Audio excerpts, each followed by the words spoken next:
Robert Patrick Grady is guest number 10. It was fun to talk to my supervisor, Chief Clark, during episode number 7, and switching it up to talk to a subordinate was just as fun in its own unique way. Grady has frequently told me that he is glad I'm his supervisor, and every time he does, I am always happy to hear it. Simple words of appreciation remind me that even though I mess up and I'm far from perfect, the people who matter most think I'm doing good. His display of appreciation makes me want to try even harder to get him involved in the things that he shows an interest in, as well as push him towards the things that I believe the Air Force values. I ask him as a supervisor, what is one thing I've done right and something I need to improve on? Grady talks about what it is like joining the Air Force at the age of 26. We attempt to discuss the new air traffic control ethos, develop the force, deliver capabilities, and dominate command and control. During the final question that I ask all air traffic controllers, for the first time, I'm finally picked.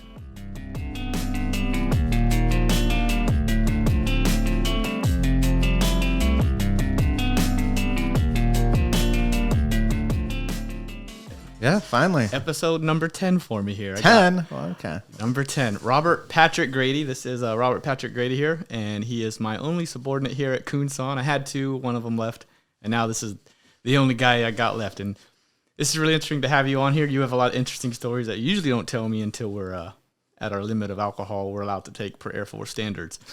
But he wanted to come on here. I was really excited to have you on here, especially after episode number 7. Yeah, with Chief Clark, who was my supervisor. It was kind of cool to have that kind of conversation with someone, and a lot of it was very directed, I felt like, at me, and it was good for my own learning and questions I had. It was a really cool thing. A lot of people had a lot of input once I posted that one out, so to have you willing to come on here and I almost reversed where I get to talk to my subordinate about something, it's pretty cool. So I'm really glad to have you on here. I know a lot about you, but I don't know if everyone who's listening will, so tell me and everyone a little bit about yourself. Well, Robert Patrick Grady from Madison, Wisconsin, a part owner of an NFL franchise, Green Bay Packers, with one little stock that cost me about $250. $2.50? No, not $250. $250. Okay. So when they're doing their remodeling, I got one. Diehard Packer fan. Born and raised for 26 years in Madison. Got in the military. Economy hit the 2008 crash. Mm-hmm. And ever since I've been in, I enjoyed it. Have two older brothers. My oldest one, Michael, he's in Atlanta doing real estate. I have a middle brother, Joe, who just got engaged. So congrats, shout out to Joseph. Yeah, he's very happy and thrilled, and so are my parents. They plan another wedding and stuff. So, do you think parents actually enjoy that, planning weddings? My mom does. I don't know about my dad. My dad's like, whatever, Susan, or. My mom's just really thrilled. She loves that, and since the kids are always away, she can't really see them, and this is a great opportunity for us, the whole family, to get together to celebrate a occasion like this. So I was a little worried about me, right? I didn't think he was ever going to get married. He loved the bachelor life. But yeah, what is he, 40 then, I guess? Little brother? 30? I think he's 38 now. Okay. 38. 38. Yeah. Pretty sure he's 38. That means I got 7 more years till people start thinking that way about me. Yeah, I gotta get on this. I think you'll push it to about 42. So yeah, it's coming. I gotta trick a person. Do you think Susan will plan my wedding if I ever find a woman to marry me? Probably. She's retired. She has nothing else to do. So anytime to get out of the house, especially now after a year in COVID restrictions and everything. So she's looking forward to getting out and seeing the grandkids and everything. So do you plan on attending that wedding? Oh, absolutely. Trying to get my family to come with me, and they're all thrilled. They're all in. Of course, my oldest son, Makar, he wants to go back to America. He'll probably bring his girlfriend. So. Your oldest son? Yeah. How old is he? 18, 19? 19 years old. He's at a university in Tokyo, American University. He's about to finish his first semester. Mm-hmm. Is it Temple? I forgot what the name of it is. That's pretty fine. Bad. This is where my wife. You got his name down, Makar. Yeah, yeah. So, yeah. Usually she's in charge of the details, and she nudges me. I'm like, all right, so this is, I'm very forgetful. So, when's Joseph's wedding? I believe February 19th. It's 2 days after his birthday. So I believe it's like a Saturday in Chicago. Yeah, my brothers and parents are like, why don't you just make it 17th? It's your birthday. Then you can combine everything. Because for his, when he gets married, his wife we'll give him a Christmas present. Like, I'm not Christmas present. Christmas, anniversary, birthday, all in one. A birthday present. Yeah. And then 2 days later, he's going to have to turn it right back and buy her anniversary present. She'll probably give him money. And then 2 days later, it's like, hey, I kind of want this necklace or these jewelry, earrings and stuff. I think that's really strategic. If I ever marry someone, I'm going to try to put the wedding on the same day as their birthday, so you don't have to remember not that I could remember 2 dates, but then I have to remember to plan 6 weeks ahead of that date to get them something really sentimental. The thought, James Freeman? He's Tower up in Yokota, so maybe you knew him when you were there before you came out here, but his birthday it's either on Christmas or the day before after it, but it's really close. I remember one time I asked him, because he was one of my first subordinates ever back at Offutt, and I asked him, like, how often does someone just get you one gift and call it your birthday and Christmas gift? He was like, all the time. Like, it's not fair. And I was like, yeah, that would suck. So hopefully whatever person I marry never listens to this before I engage and try to arrange this deliberately so I only have to get one gift. It'll be a nice gift. Yeah, I had that strategy with my wife, because her birthday is October 29th. When's your anniversary? I proposed to her on the 29th, and I wanted to get married on the 29th. So, like, all right, it's 29th. What's going on this month? Trying to figure it out. But we got married on December 31st, 2017 in Hawaii. Ooh, so at least you don't have to get her, like, a Happy New Year. I guess that's not even a thing, a Happy New Year gift. Well, usually I combine it up for Christmas. So. Oh, yeah, that's smart, too. I'll say, hey, this is also so-and-so. She's not happy, but I try and lay down the law once in a while. It never works. It always backfires. So. Every girlfriend I've had, I feel like I just haven't been able to do that. It never works. Yeah. What do you think? Or not what do you think? How did you propose to her? I don't know. I was pretty nervous. And yeah. I don't know. She's a beautiful, intimidating woman. Oh, I love you. Love you too, honey. Okay. I even wrote it down to make sure I remember that. All right. Off the hit list. Who do you love more, your wife or Susan? You got to pull that up now? Don't answer that. All right. Equally. Go on. Proposal. I love my little daughter. So. Oh, that's a good pick. Love my. Was she one? She's 1.5, and then love my little middle-aged, the middle child, Stacia. It sucks for her because middle siblings, like, kind of.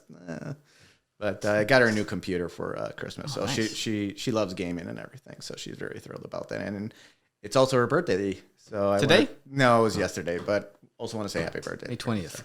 May 21st. 22nd. Time zone, it has me all messed up sometimes. Yeah, same excuse. So this proposal, let me hear it. I'm trying to formulate, because whenever I do this, I'm just going to copy whichever one of my friends had the best idea. Yeah, mine wasn't really that great of an idea, but it was the thought that counted. Yeah. Had to find a ring that was very challenging because I was so paranoid. Like, she's not going to like it. I was dreading it. And when I got the ring finally, I got it shipped here, and I was worried that I was going to get lost or damaged or something. Finally had it. And the whole time it's like, don't lose the ring. Don't lose the ring. Don't be one of those people who lose the rings. And then we went out to dinner and stuff with the family and everything, which I love doing. Like, we go to this great sushi conveyor belt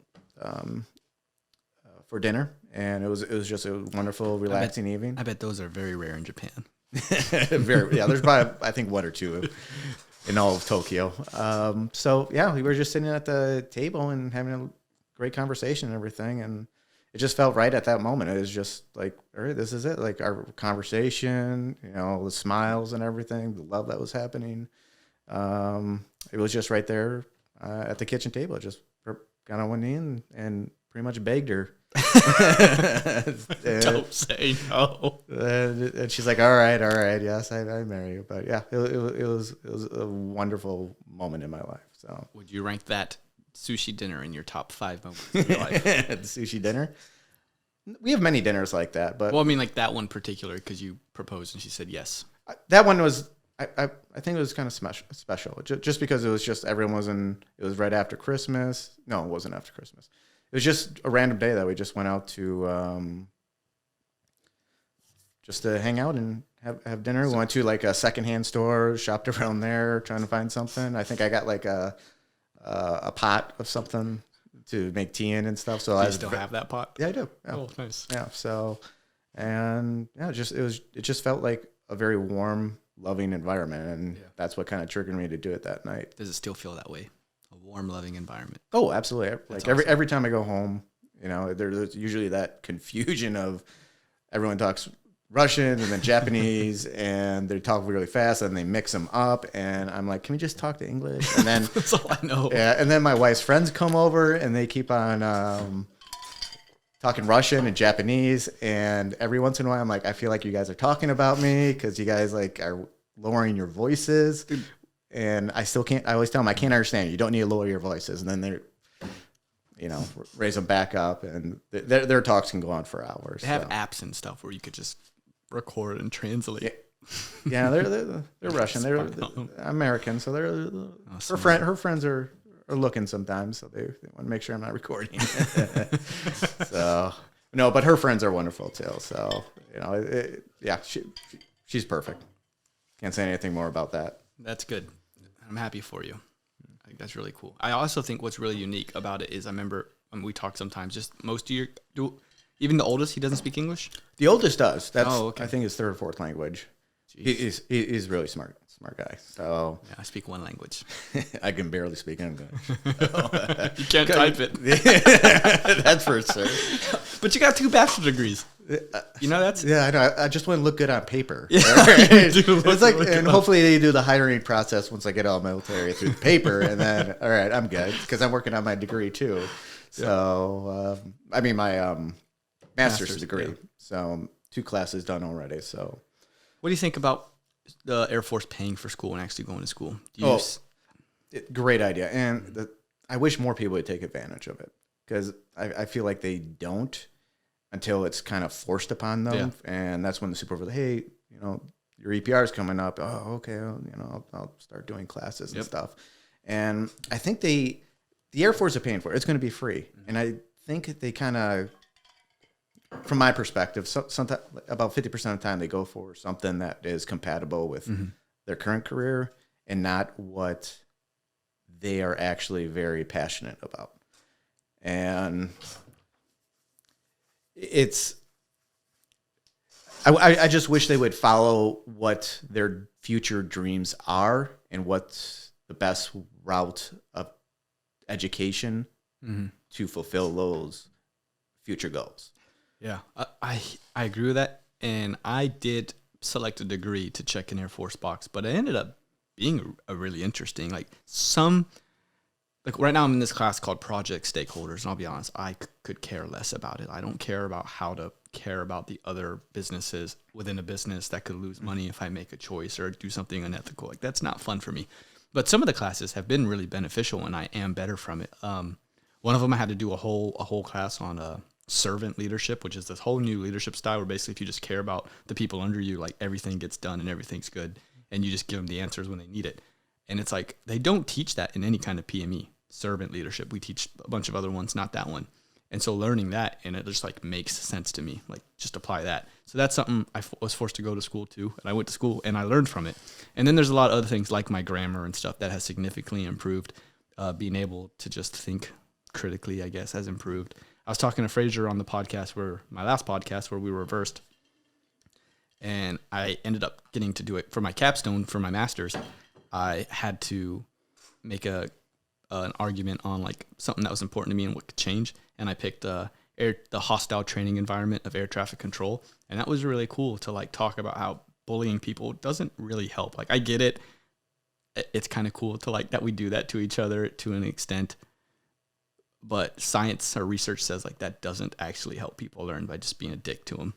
And it's this thing that we actually do. We're getting better at it, at not doing it. But like, school really does teach you more than just checking an Air Force box. And I think people try to not go to school because they just want to say that I don't like school. School's stupid. So yeah, I think people just need to go to school. Oh yeah, it's always going to help them in the long run. It is. And a lot of times they will wait till like the last year and they'll start doing it. And then they have to get out there in the real world and they may not get hired for ATC for a while. What other jobs, what other credentials do you have to help you land a part-time job besides working at a fast food place. Yeah. You want something meaningful, something that when you wake up, you're happy to go to, because, mentally, like, you go somewhere where you're not very passionate about it, you're just going to be miserable. And then if you miss the next bid, you're just gonna seek deeper into depression. And Yeah, it would suck to like get out banking on going FAA and just never getting hired. Because we don't have any others. Because I've been doing this for 12 years. I couldn't do much else. I can ramble. Someone wants to pay me to just ramble. I could do that. Yeah, like back in Laughlin, when I was at Laughlin, my first base, there's, I think, my third year or fourth year, they were going to have to cut some Air Force personnel. I remember that. And, hey, Chief brought me in. It's like, hey, you're on the block. I'm like, oh, man, I'm like about to turn 31, I think, or 30, wherever the cutoff at that time was. I'm like, I need to stay in. And luckily, like, everyone was jumping ship as soon as they could. So I'm like, okay, because I really love this job. I love the people I hang out with and the friends I've made and the friendly banter that goes on in the workplace. Like, I don't think I will be able to find that anywhere else, where we kind of are allowed to, be open and speak our minds without, like, people saying that really hurt my feelings or, And sometimes I run into that, but that is a very huge perk of our job. Is once you get rated, you kind of just get to hang out with your friends at work doing something that you all understand, and it's like playing a game where you all know the same rules and you hold each other accountable. And it's a game we can't lose, so. You could lose. You could. But it's like a team thing, and everyone's looking out for each other. It is. I often wonder, like, if I wasn't doing this job, I wonder what I'd be doing and if I would enjoy it. And I don't know. Maybe if I could be an astronaut, I think I would like that more. Maybe a pilot. But anything else, there's not many other jobs. I'm like, oh yeah, I think I would really like that. Yeah, I was trying to be. My first degree I got was in criminal justice, because I admire my dad and everything. I looked up to him. I look up to him. I looked. Yeah, I look up to him, and I wanted to be a cop. So, luckily now I'm not a cop right now, but like that was a route before the economy hit that I wanted to take. I wanted like the stories he told me and everything. Like I was, I've been on ride-along and stuff. Like I was very passionate of like helping the community and stuff. So, yeah, that's one area that I thought I was going to go if I couldn't do air traffic control, or if military wasn't even on the table. Had I got hired by a police department before the economy hit, I probably would still be a police officer right now, or maybe not. So you made me think of something. I'm a big fan of Dale Carnegie, that book, How to Win Friends and Influence People, and something to like make a connection with someone is to just let them talk. And I've already asked you this probably twice, and you've told me. But something that I just wish more supervisors would just ask subordinates, or just people that work with each other. Like, you were 26 when you joined? Yeah. What did you do for 8 years out of high school before you joined? Well, I had a super senior year. So that's super senior. Yeah. Parents weren't happy about that one, I'll tell you that much. They still bring that up time to time. Is that college or high school? College. Okay. I could see both with you. Oh, okay. You got jokes now. That was a good one.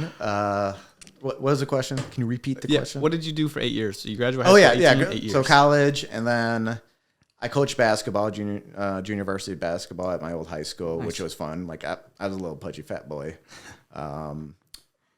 back for a 21-year-old or 22-year-old at that time. Like I was a pretty big guy, like 235. Like, yeah, coaches would make fun of, like, oh, Marshmallow Man coming in there. He's going to be all soft and stuff. You run into him. But yeah, like I got active coaching with them, and it was a real joy. I liked seeing them grow, learn, play, win, like go through adversity and, resiliency, succeeding and stuff. So that was a real enjoyment of mine. And I wish I would have gone back to it once I was in the military, but with ATC and the scheduling, it's kind of hard to land like a part-time assistant coach or head coaching. I want to continue your 8 years, but that's something that you have done here is your desire to coach and train people. Like, you're doing that lately. You're running these sims on people, asking people questions, and it's really cool to, like, sure, you're not coaching basketball, but you're coaching something else you're good at and passionate about. So, like, that enjoyment, even though you can't really do it with our schedule and be in air traffic, you're still doing it in other ways that are probably more beneficial because it's directly affecting the Air Force and someone's life. Yeah. Like someone getting a 6-figure job either now or when they get out. But go on, continue about your life. Yeah. So also, besides coaching, I helped out mentally challenged adults and stuff with their daily tasks and everything. So that was very rewarding too. We were actually family friends with the person I was helping out. So it made me be more humble and grateful of what I have. Yeah. And not take things for advantage. And sometimes, like, I fall victim to, I'm just going to relax and sit in bed all day and do nothing. And we take advantage of things that we take granted for every day. Like even going out running, play basketball, hanging out with friends, driving a car. So that was very humbling. And he's a great guy. He was a great guy. So he loved making farting noises. So. Who doesn't? I know. The only reason I stopped is because it's immature and people just don't like it. Yeah, But I would love to do that all day. Yeah. Yeah, sometimes they're walking down home, just making that noise. So being immature is a really fun thing to do. Yeah, it's good. Crack of jokes here and there. So, so then what? Then one day you're 25, 26, and you're like, time to go save America. Yeah, I guess you can say that. It was, I don't know, the part-time gig wasn't really doing it for me. Mm-hmm. I wanted something long-term, financially stable, meaningful, something that I would take great pride in for a long time, and then I can sustain a lifestyle by myself instead of, going once in a while. Hey, Mom, can I do my laundry? And then my dad's like, no, he's got to do his own laundry and stuff. So, but so I started looking around. I had a degree and stuff. My dad's, go to the Marines, because my dad was a Marine and stuff. So first 20 years? No, he did 4 years. I don't mean this as an insulting way. But you were still living at home in Madison? After college, I had to go back home and live. So it was a good life. So you were in the dorms in college, but then you went back to No, I had my own apartment with a couple buddies. And nice. It was pretty fun. It was the good life. And then I went back, and it was a good life until my dad started cracking down. Until I was 26. Yeah. He had chores. I had to vacuum, clean. 26. Yeah. Yeah. So that's someone who joined at 18, and something I kind of always regretted is a lot of my friends went to college, and I'm like, man, they had a lot of fun. I know they probably openly underage drank, and as a military person, it's a big risk to do that. So it's something different as being someone who joined at 18. I am jealous of those moments where you're just in a house with a bunch of people that are just like-minded, living life, I guess you could say. So it sounds like a good experience and makes you who you are.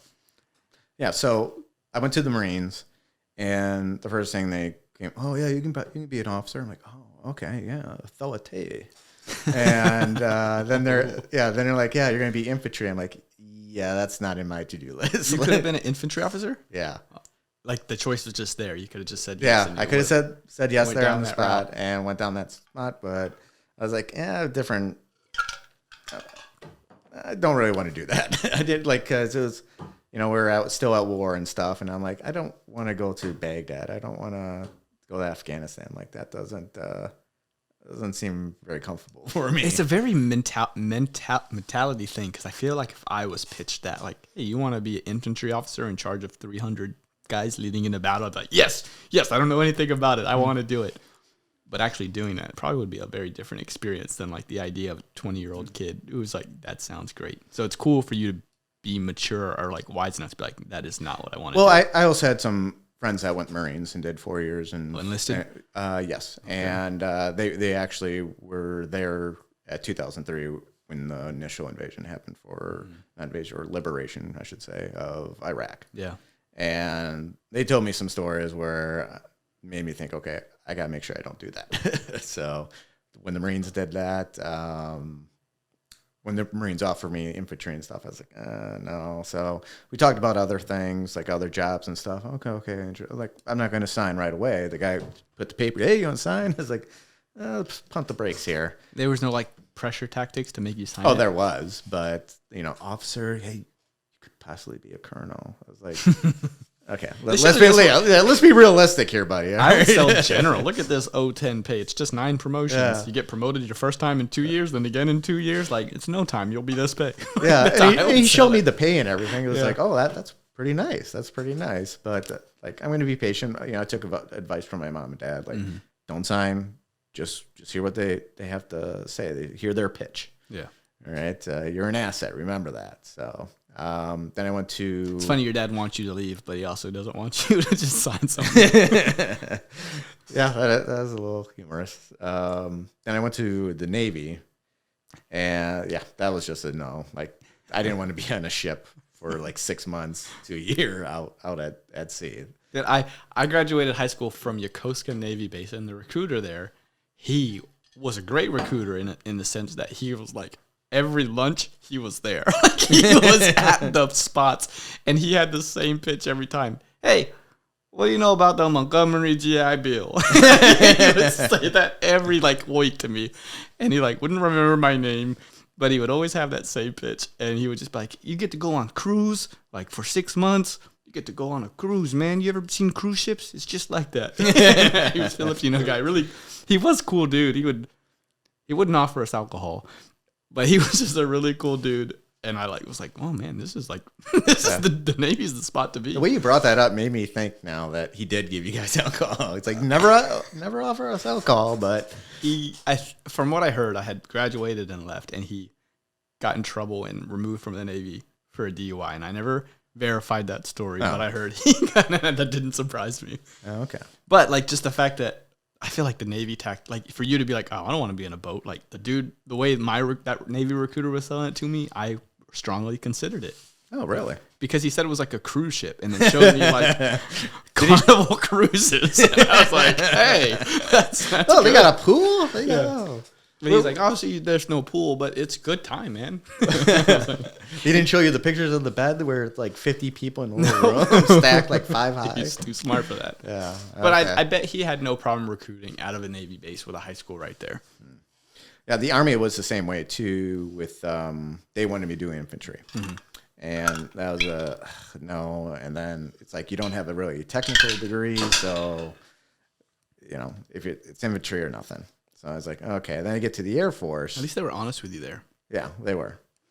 They were probably the most honest of the whole bunch. Mm-hmm. And I think because there's like 18 people behind me, it's like, buddy, we got 18 other people. I'm going to get one of them. All right, I'm going to get one of them. I don't need to waste my time on you if you're not 100% sure. That rejection is what made you like them more. Yeah. Why don't you want me? It's like, no, I'll sign now. But then went to the Air Force and everything, and the recruiter says like, there's not really that many positions open for to go officer or anything. Mm-hmm. So I was like, okay, all right. Well, what else you guys got? And he brought up like a couple of them, like some medical, security forces, and air traffic control. I'm like, air traffic control. I'm like, what's that? Yeah. And we continue on this conversation about like pros about being with the Air Force and everything.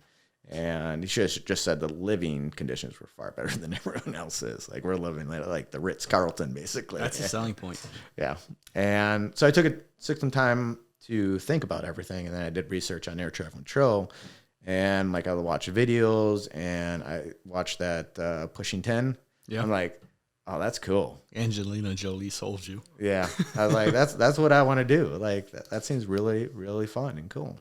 So I signed a contract with ATC and everything, and went off to basic. Wow, so it was like you talked to him, and he just had jobs like take any of these? Yeah, like it said ATC. Like I don't know. I was young. I was 26, and I wasn't familiar with the process. Mm-hmm. Yeah, and nobody's familiar with that. Yeah, process. so it said ATC on the paper. I mean, did I read it? Maybe. Yeah. I don't know, but I saw ATC, so I'm like, all right, that's good to me. That's good in my book.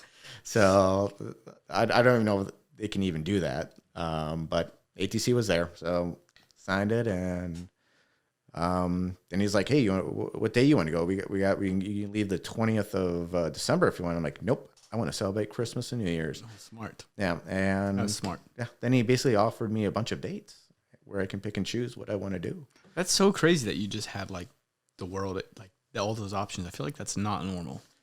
Maybe it wasn't, or maybe like he needed to fill a quota, and he's like, "All right, I need this guy, so I'm gonna do what I can to make sure I keep him."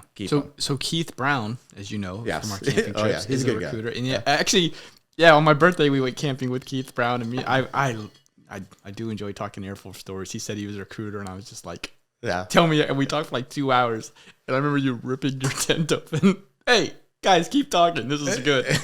You closed it. But I need to get him on here. He would have a lot to offer. Yeah, he's a great guy too. So. Yeah, I'm gonna ruin it if he ever does come on here. But like everyone thinks, and that's what's cool because I remember you saying that. Like I basically got to tell him what I wanted, and I picked my date, and he was like, maybe you could at 2010 when you joined. Yeah. Like maybe you could then. That wasn't the case when he was a recruiter. But I loved his story about how when someone walks in there and says, I want Loadmaster or I want air traffic and air traffic only, he's like, the Air Force, you can't do that. It's like Burger King. You can't show up to Burger King and say, I want a job, but I'm only going to cook French fries. Or I want a job, and I'm only going to work the register. And I was like, oh, yeah, the Air Force is kind of like that. So yeah, like, you definitely need him on. And yeah, and he has so much other cool shit to say. Yeah, the Colonel story was good, too. Which one? The Colonel story where the Colonel tried to... No, retell it, and then we'll have him on here. No. I know it's story. Yeah, I know, but I don't want to take anything away from him. But I enjoyed hearing that one. I'm like, oh, okay. You knew what was going on. So, but yeah, definitely have him on. So. Isn't it cool how like I feel like if I had the choice at maybe when I was 18, I thought this way because I've joined so young and I've just been in. But like 5 years ago, I would have been 26, and if I could choose officer infantry or enlisted air traffic, I know what I would have picked. Like it would have been that officer infantry, like just the idea of some really athletic day. And I was like, oh, I enjoyed leadership books at that age. Like this is for me. But for you to be like, nope, that's not it. That's not what I should do.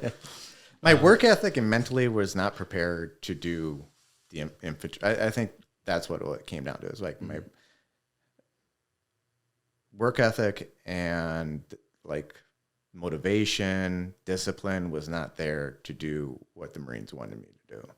Yeah, but you were so young. How did you know that? Like, I know you're saying 26 is young, and you're what, 30? 31. 31, man, you young. Yeah, but just like, so when I was joining, I was like, whatever I do, they're going to have someone a couple years older than me, and their job is going to be to teach me how to do this thing and be the best at it. And I'm pretty smart. I'm going to learn how to do it. And then it's not even, like, to me, it's not even work. It's there. When I go to work here at Kunshan, the Wolfpack,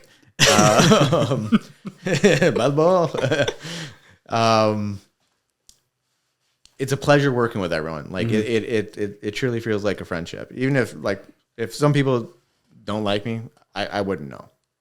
All right, and it's like a friendship, and like you said earlier, like you work with friends. That's all you do. Like it's literally us just BSing a lot, and then when work starts coming in, we're working together. Yep. You know, we're helping each other out. We're not going to let anyone fail. Yeah. And if someone does a good job, hey man, you really killed it today. Yeah, like, and that means so much in this job. Yeah, it does. It does.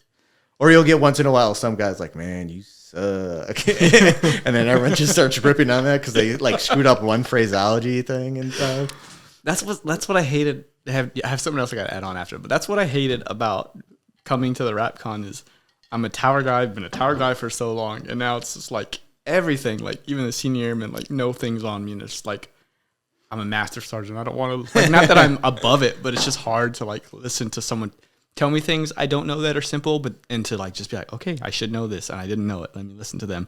But then they'll also tell me things that I do know and that I actually did, and they're just like telling me to tell me because I think they just want to teach a master sergeant or whatever the reason is. They'll coach me on things that I knew.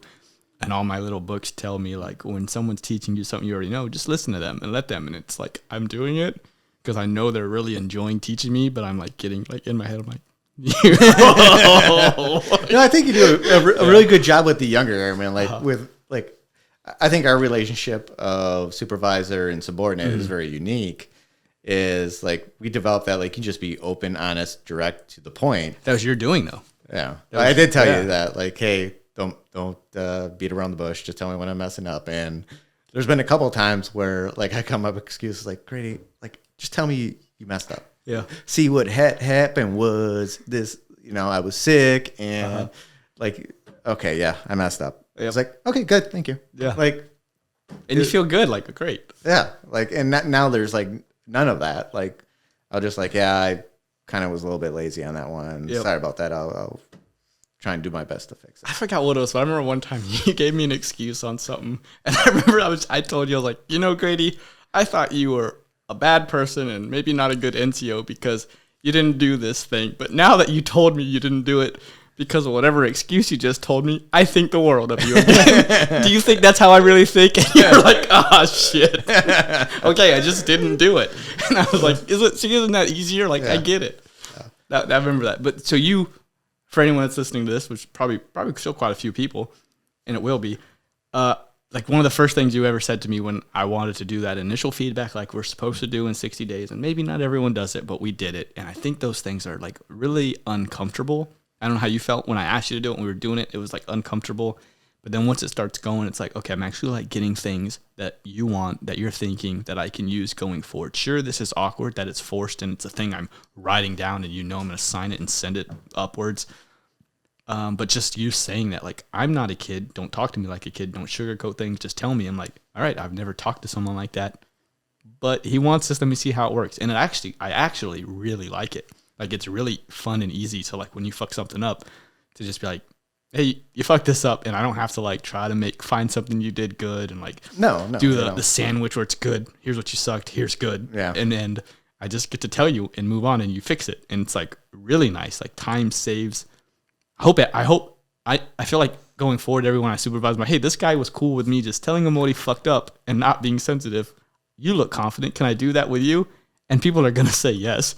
And that's my plan with everyone going forward. Well, it's also two-way. Like, you've been there before where, I mean, with me, like where I've been able to vent to you in my frustration. And like, I forgot what it was that came up where some process was making me very frustrated and I was getting angry at you. And I had to tell you, I'm not angry at you. I'm angry at the process, but I have to, I have to yell at something physical. And I'm raising my voice and yelling at you because this thing over here is bugging me too much and infuriating me. So don't take it personal. And you're like, okay, thank you. That makes me feel a lot better. Yeah.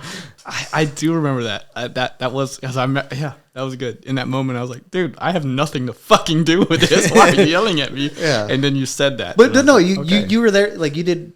It was very great to be able to vent and talk to you like that way. Like I'm not going to get into any details about it, but like I was able to vent and you understood where I was coming from when I was venting and my anger, and I just you knew I had to get it out. Yeah. And once it was done and stuff, like you just kind of like we went back to BSing as usual. but things like that, like I really appreciate it because like for me, like I need a vent. I need a vent a lot of times, and it could be the smallest little thing, and sometimes I just need to talk it out, think about it. All right, let me get some feedback here. Okay, now I'm good. So, yeah, that's really good, man. I feel like there's so many routes we can take this, and one of them I want to do while we're on it is I forget what book I read this in, or maybe it was someone that said, I don't know. I feel like I have so many things in my head, I don't know where I get them anymore. But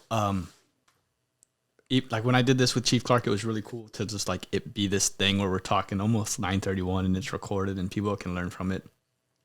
9:31 is the form we use that people hate for a feedback for anyone that doesn't know that. But something I want to know, I've been your supervisor for like 8 months now. I'm leaving next month. I want to know something I do really well, which is hopefully you can easily find an answer for that. And then you have to tell me something I'm not good at. And hopefully it's hard to find an answer, but I want you to try to find an answer on something. If it's something that you can't answer that I'm not good at, something that I could improve on. So whichever one you want to go first, something I'm good at and something I'm bad at. And before he answers, I feel like every supervisor should ask a subordinate this just to like let them know like I'm learning from you just as much as you're learning from me. Something you're really good at is patience, and that patience involves a whole great deal of other things. It's with when I'm submitting bullets to you, sitting down, going over these bullets, what I need to improve on, taking time out of your day to just when I come in and just start yapping away. You literally like, all right, okay, I'll engage what's going on and stuff. Like I know you're busy. I know you have a lot of things to do, but you show the patience of listening to me and hearing what I have to say, even though it could be the most insignificant thing ever. And I know you're laughing because it's like, oh my God, why am I listening to this and stuff? You know, it'll take you off of your what you need to do. And even when I mess up and screw up other things which isn't that many, you're laughing. But you just have the patience to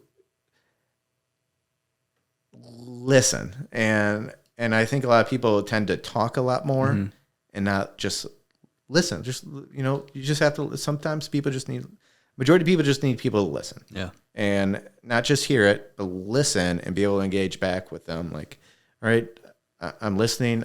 I'm hearing what you're saying, and can I give my viewpoint about this? Like, you've done a phenomenal job at that.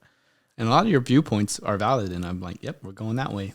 Yeah, and I do appreciate that. Like, you do have a lot of trust in me. So, before we go on to the bad thing, I appreciate you saying that, and I'll be honest. Sometimes, sure, a lot of people come into I think I just have a face for people I want to talk to, or maybe it's that Dale Carnegie lessons I've learned where when people talk to you, look at them, make them feel good. Bill Clinton was known for whenever he talks to people, he made people feel like the most valuable person in the world, because even though he's at this extremely high level of importance, he would just listen to people, and I was like, oh, I could do that. Like, if Bill Clinton could do it. But I'll be honest, sometimes when you come in there, I actually, at first, I'm like, I'm doing this thing, and then I'm like, you know what? I've been doing things for hours. Let me just talk to my friend, or let me talk to a dude I care about. Yeah. And like maybe for the first 10 seconds, I'm like, oh, I shouldn't do this. And then I'm like really excited and I'm happy. And then eventually like, all right, I'm going to go. And you just, as I'm talking, you walk away from me. And I'm like, asshole. All right. And then I feel good. I'm going back to my work and I feel a little bit better. So even though that is a thing, sure, like when people talk to me, I'm like, I feel like I'm busy and I can't do it. Sometimes, more often than not, I actually enjoy it and I feel better and I'm more focused afterwards because I had that little break. Like when you're studying, you can't just study for 8 hours straight. No, absolutely not. You need distractions or like breaks. And so so even though that was the good thing about me, that's something I'm going to try to do going forward is be more willing to listen to people talk. And I don't feel that way about everyone that comes talk to me, but I usually do enjoy it. And then you always give me that and I just can't stop laughing. Or literally every day for the last, 37 plus days, you texted me that one word. Not a day goes by where you don't text me the C word. And I love it. Like every time you're like, all right, I thought today might not, like one time it was literally like 11:30 at night. Yeah. Just so you know, just so you know, I didn't forget. That is it. And I love it. It makes me laugh every time. Even if I don't respond, I chuckle. Yeah.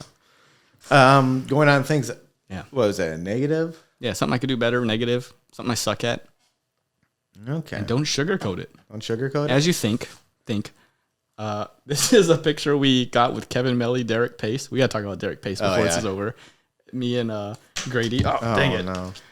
But it was a picture we got together when we were drinking, and then we went to the photo booth, and it was a good night. But on the picture is a bottle of whiskey, the fanciest whiskey in probably Japan.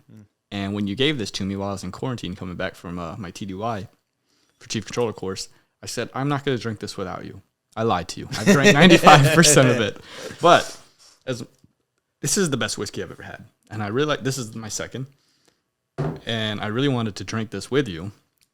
I said I would. So I saved 5% of it. And I'm going to pour myself some. For anyone who heard this noise, sorry, it's us drinking.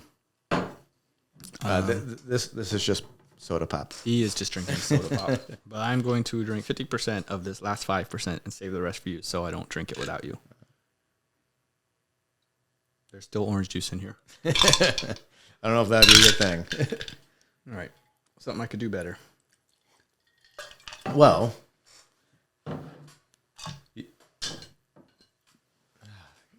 it's usually something you can do better. Well, struggle. It is a struggle, and it's just because our relationship is like it's so easy to talk to you, and like it's so easy to get your critique about things, and it's hard to pinpoint anything negative about you except the fact that I feel very spoiled with you. I God, we're almost like in a relationship. Yeah. Like, you spoil me so much. I really am looking forward to where this goes. Yeah. I wish you would develop more time with other people, like the newer staffs. Because if I was a new staff and I had you critiquing me, communicating with me, judging my bullets and saying like, yeah, this is pretty much garbage, but this is how you can do better. Look out, like go through it, like not a class, not this group setting, but like sit down and like go through each one they bring up and tell them why it's not doing good. And then force them that you do to me is like, no, you need to write this better. Try it again. It's like you said, it's an art. Yeah. The more you paint, the better you're going to get, except for me where it's just stick figures. I have a 1206 you gave me. Sorry, I shouldn't have cut you off. I got a 1206 you gave me when we first started. When I first got here to supervise you, and what you gave me yesterday. Dude, like, I should just show you those, and you'll be like, okay, I'm getting better. Like, it's blatant. Oh, no. I noticed how much better you are. Was it 2 days ago? I brought up, like, hey, man, this bullet ending is kind of trash. Okay, now you're insulting me. Well, no, it was bad. Yeah, it was. And we brought it up, and then we worked on it together, and it turned out a lot better. But mostly from you, more so than me, because you put more time into it. Yeah. And it does that. Because I want to prove a point. Yep. Like I brought this up. I didn't want to be like, hey, fix it. Like I'm like, wait, that's not how this works. But a lot of the staffs here would benefit more with you taking some time. There's a lot, and I know you have a lot going on, and it would benefit them a lot. Just sitting there and understanding why. Because no one really sat down. They just expected, like, hey, you're old. You should know how to do this. Do it. Yeah. And it's my fault mostly because I should have known to ask questions like, hey, I don't think this is really that good. Like, what's going on? So a couple of my EPRs were a little bad. Like, they could have been a lot better, and they just weren't. And the ones...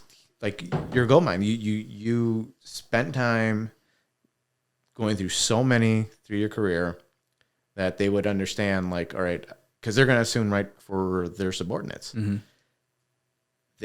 They'll probably write some pretty bad ones. Yeah. And like with you teaching them, they can like, all right, now I have a foundation.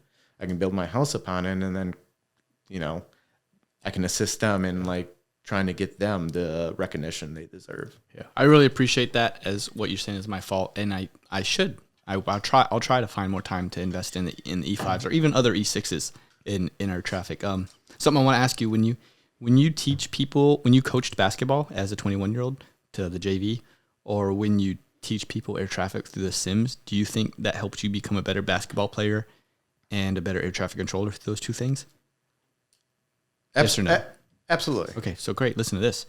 Now that you know, and your bullet writing is actually pretty good, you have to put more time into it than the average great bullet writer. I retract my previous statement. But like, I know you know where I'm going with this. But like, you have that. Like, if I only teach E6s and the E6s only teach E5s, like, it's just this chain because there isn't enough time for all the E7s to teach the E6s, E5s, E4s.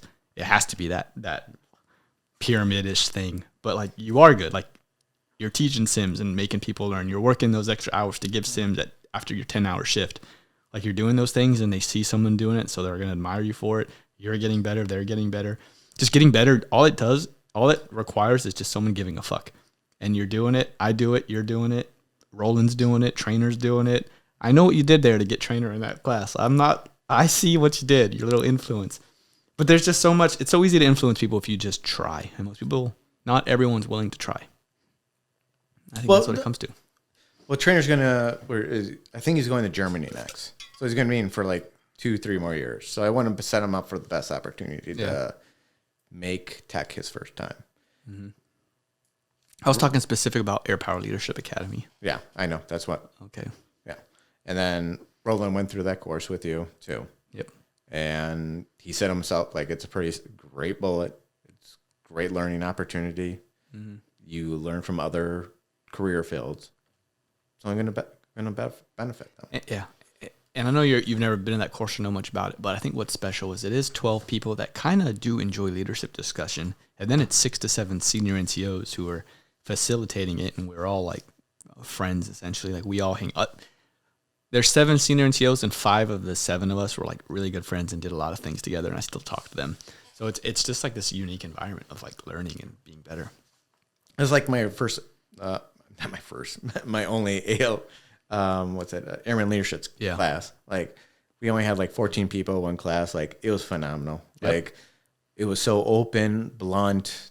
Like we could speak our minds. Wait, like, your class was just 14? 14. Like 7 and 7, 2 flights of 7? No, just one flight of 14. Oh, I didn't know that. Yeah, at Yokota, and it was phenomenal. Like, That's why you guys had the best graduation video I've ever seen. Yeah, with the. I'm gonna put that link in the link of this video. Yeah, definitely. Because I watched that thing fight. If you like The Office, and if you know Robert Grady, or what are the names of the other 13 people you graduated with? Oh, you're putting me on the spot. Don't answer that. Jessica Turner was basically the foundation of like she was in our she was ATC in the military, great controller and everything. She the Asian one?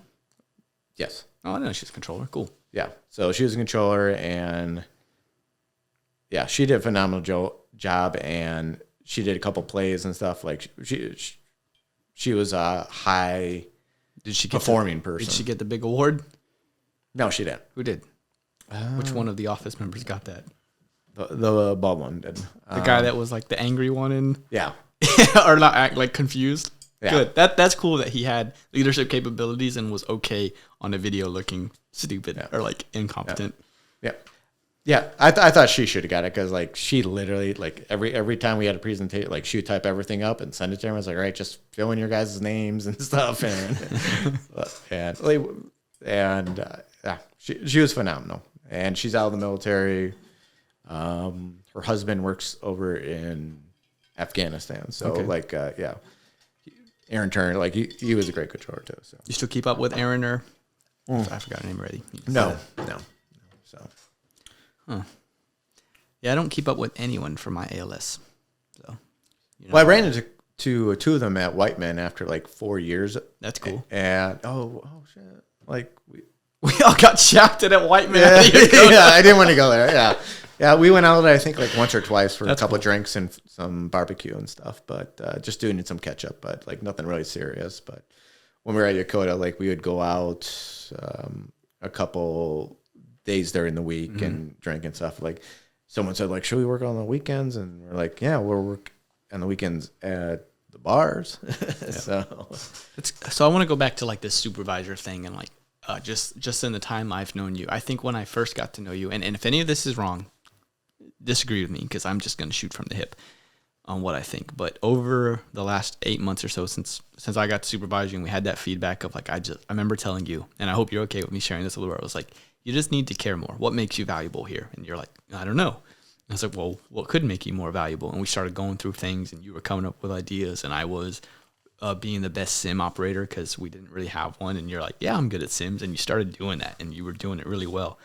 Getting tower time, and now you're up in the tower, 50% of your off time and work time. Like you're finding your own ways to get up there. Working on bullets for yourself and other people. Like it was really cool how we did this formal required feedback thing that not everyone does.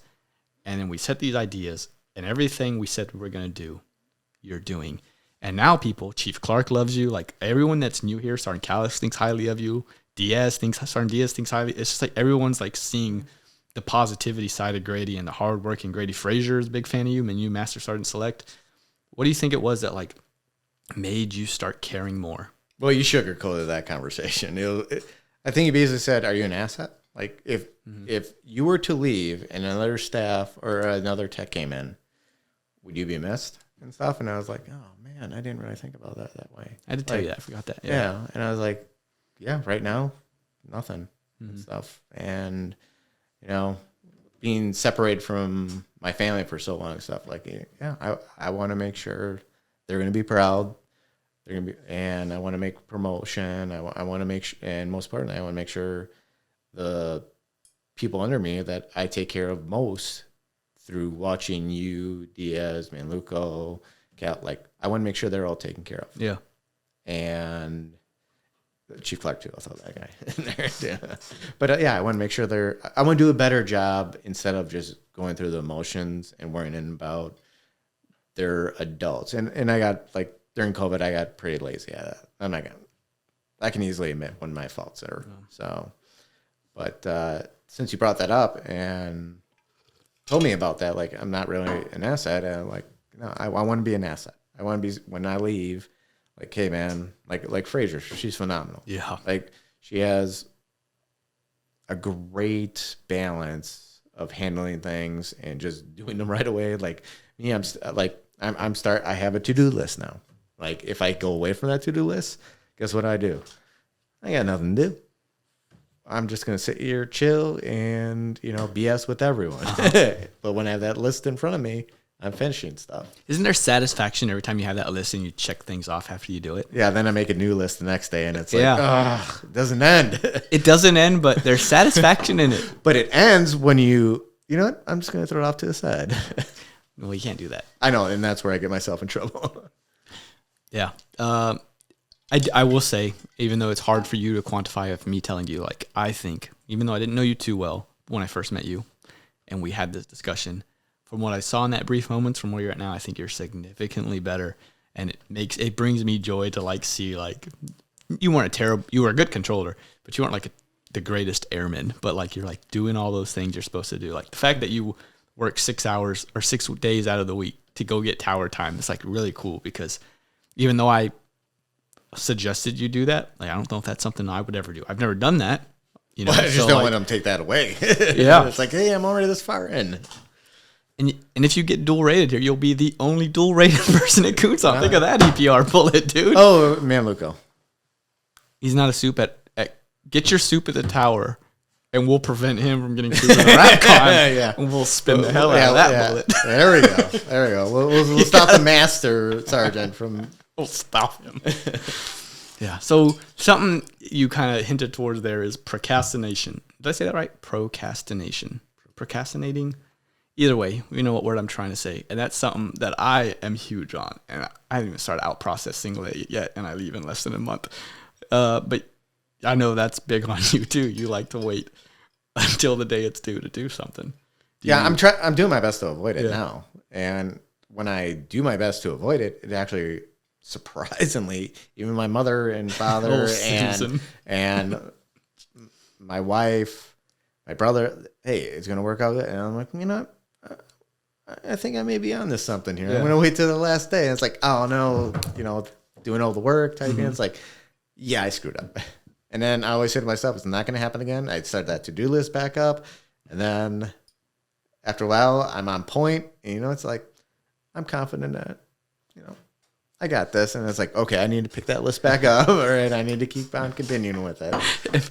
If I got to be here for your going away, on your going away plaque, this is what I'd write. If you wait till the last minute, it only takes a minute. Robert Grady.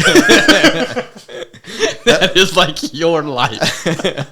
It was. I'll be like, hey, I need these 4 bullets from you next month.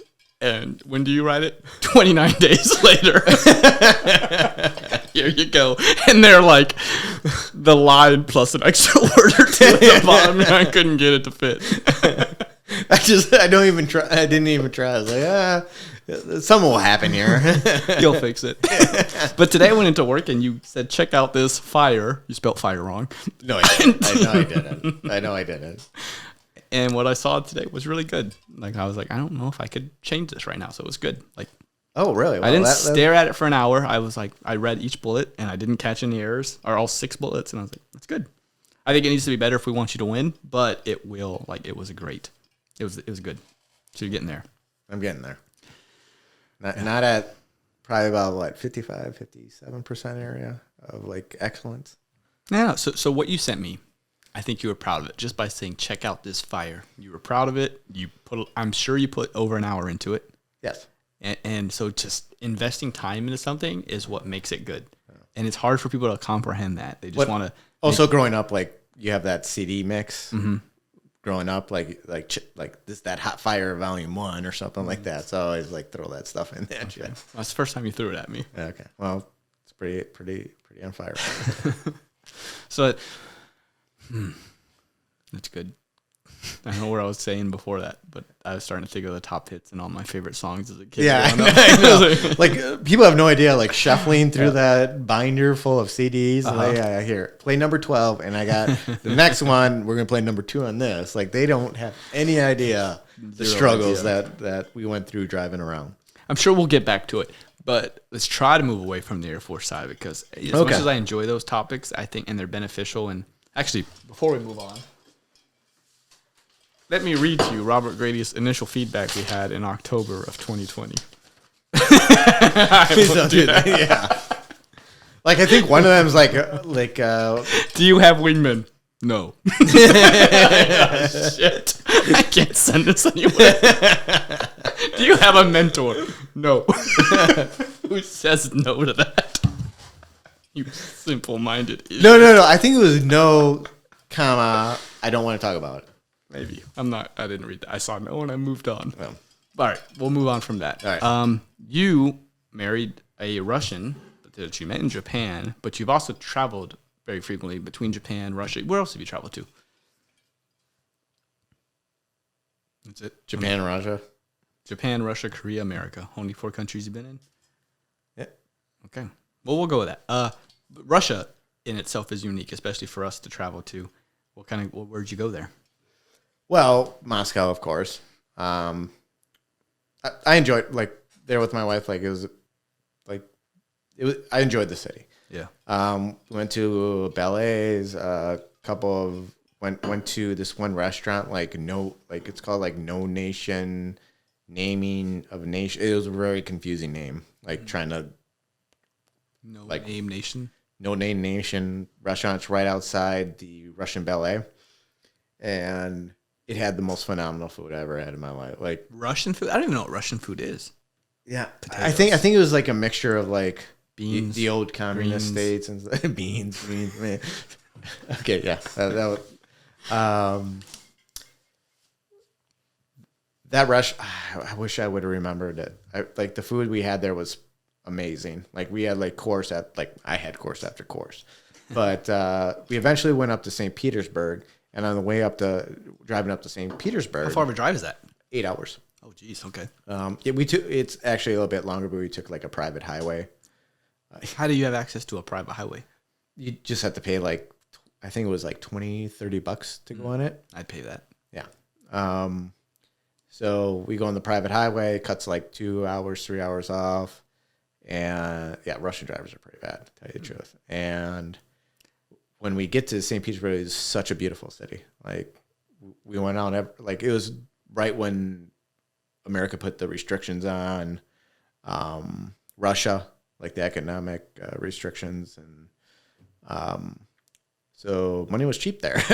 So we ate at high class places, like meals that would normally cost like $300. I got for like $110, and I was like, oh, this is amazing! Like, just make it rain and stuff. So we had a lot of good places. We traveled around. Like she was phenomenal tour guide. Spent like 3 or 4 days in St. Petersburg. Then we came back and oh geez. So Nina's mother is the most genuine, kind, caring person, but she intimidates the hell out of me. She reminds me, like... Is she taller than you? I know Nina's relatively tall. Isn't she taller than me? Yeah, she's taller than you. But, like, her mom's, like... I heard her talk a couple times, like, in Russian, and it frightened me. Like, whoever she was talking to on the phone, like, I couldn't imagine what was happening to me. But, so she told Nina, like, hey, I got you guys a... stay at a Russian yacht club. Mm-hmm. And I'm like... All right, here we go. We're going to live the high life here. So we start driving down towards Moscow, and we're like 3 hours away. It's like 9 o'clock. We could easily make it to Moscow. And we're like, well, my mom got this place for us, so let's go. It's a yacht club. Yeah. So we turned off the road where like we could see all the lights and everything because Russia's a very vast country. We see all the lights areas, like it's reflecting off the clouds and stuff. It's like, oh, look at all that light over there. We're going to go down this dark road. All right. Take a left down the dark road. So as we're driving, I look to my right, and why is there like a trailer of stuffed animals, like amusement park stuffed animal trailer, poorly lit?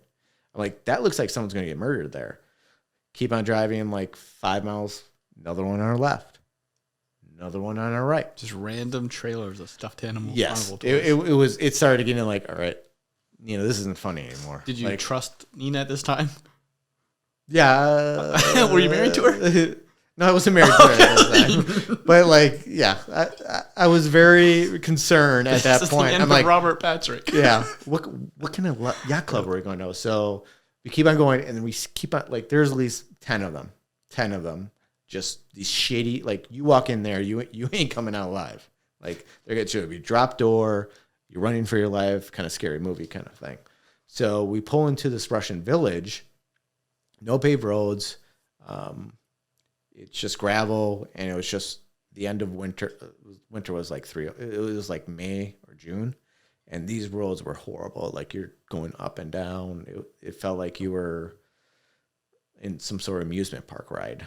And Pat pulled by a couple factories that were poorly lit, broken windows out, but somehow there's like smoke coming out. And it's like, all right, like, where are we going, sweetie? Like, this isn't funny anymore.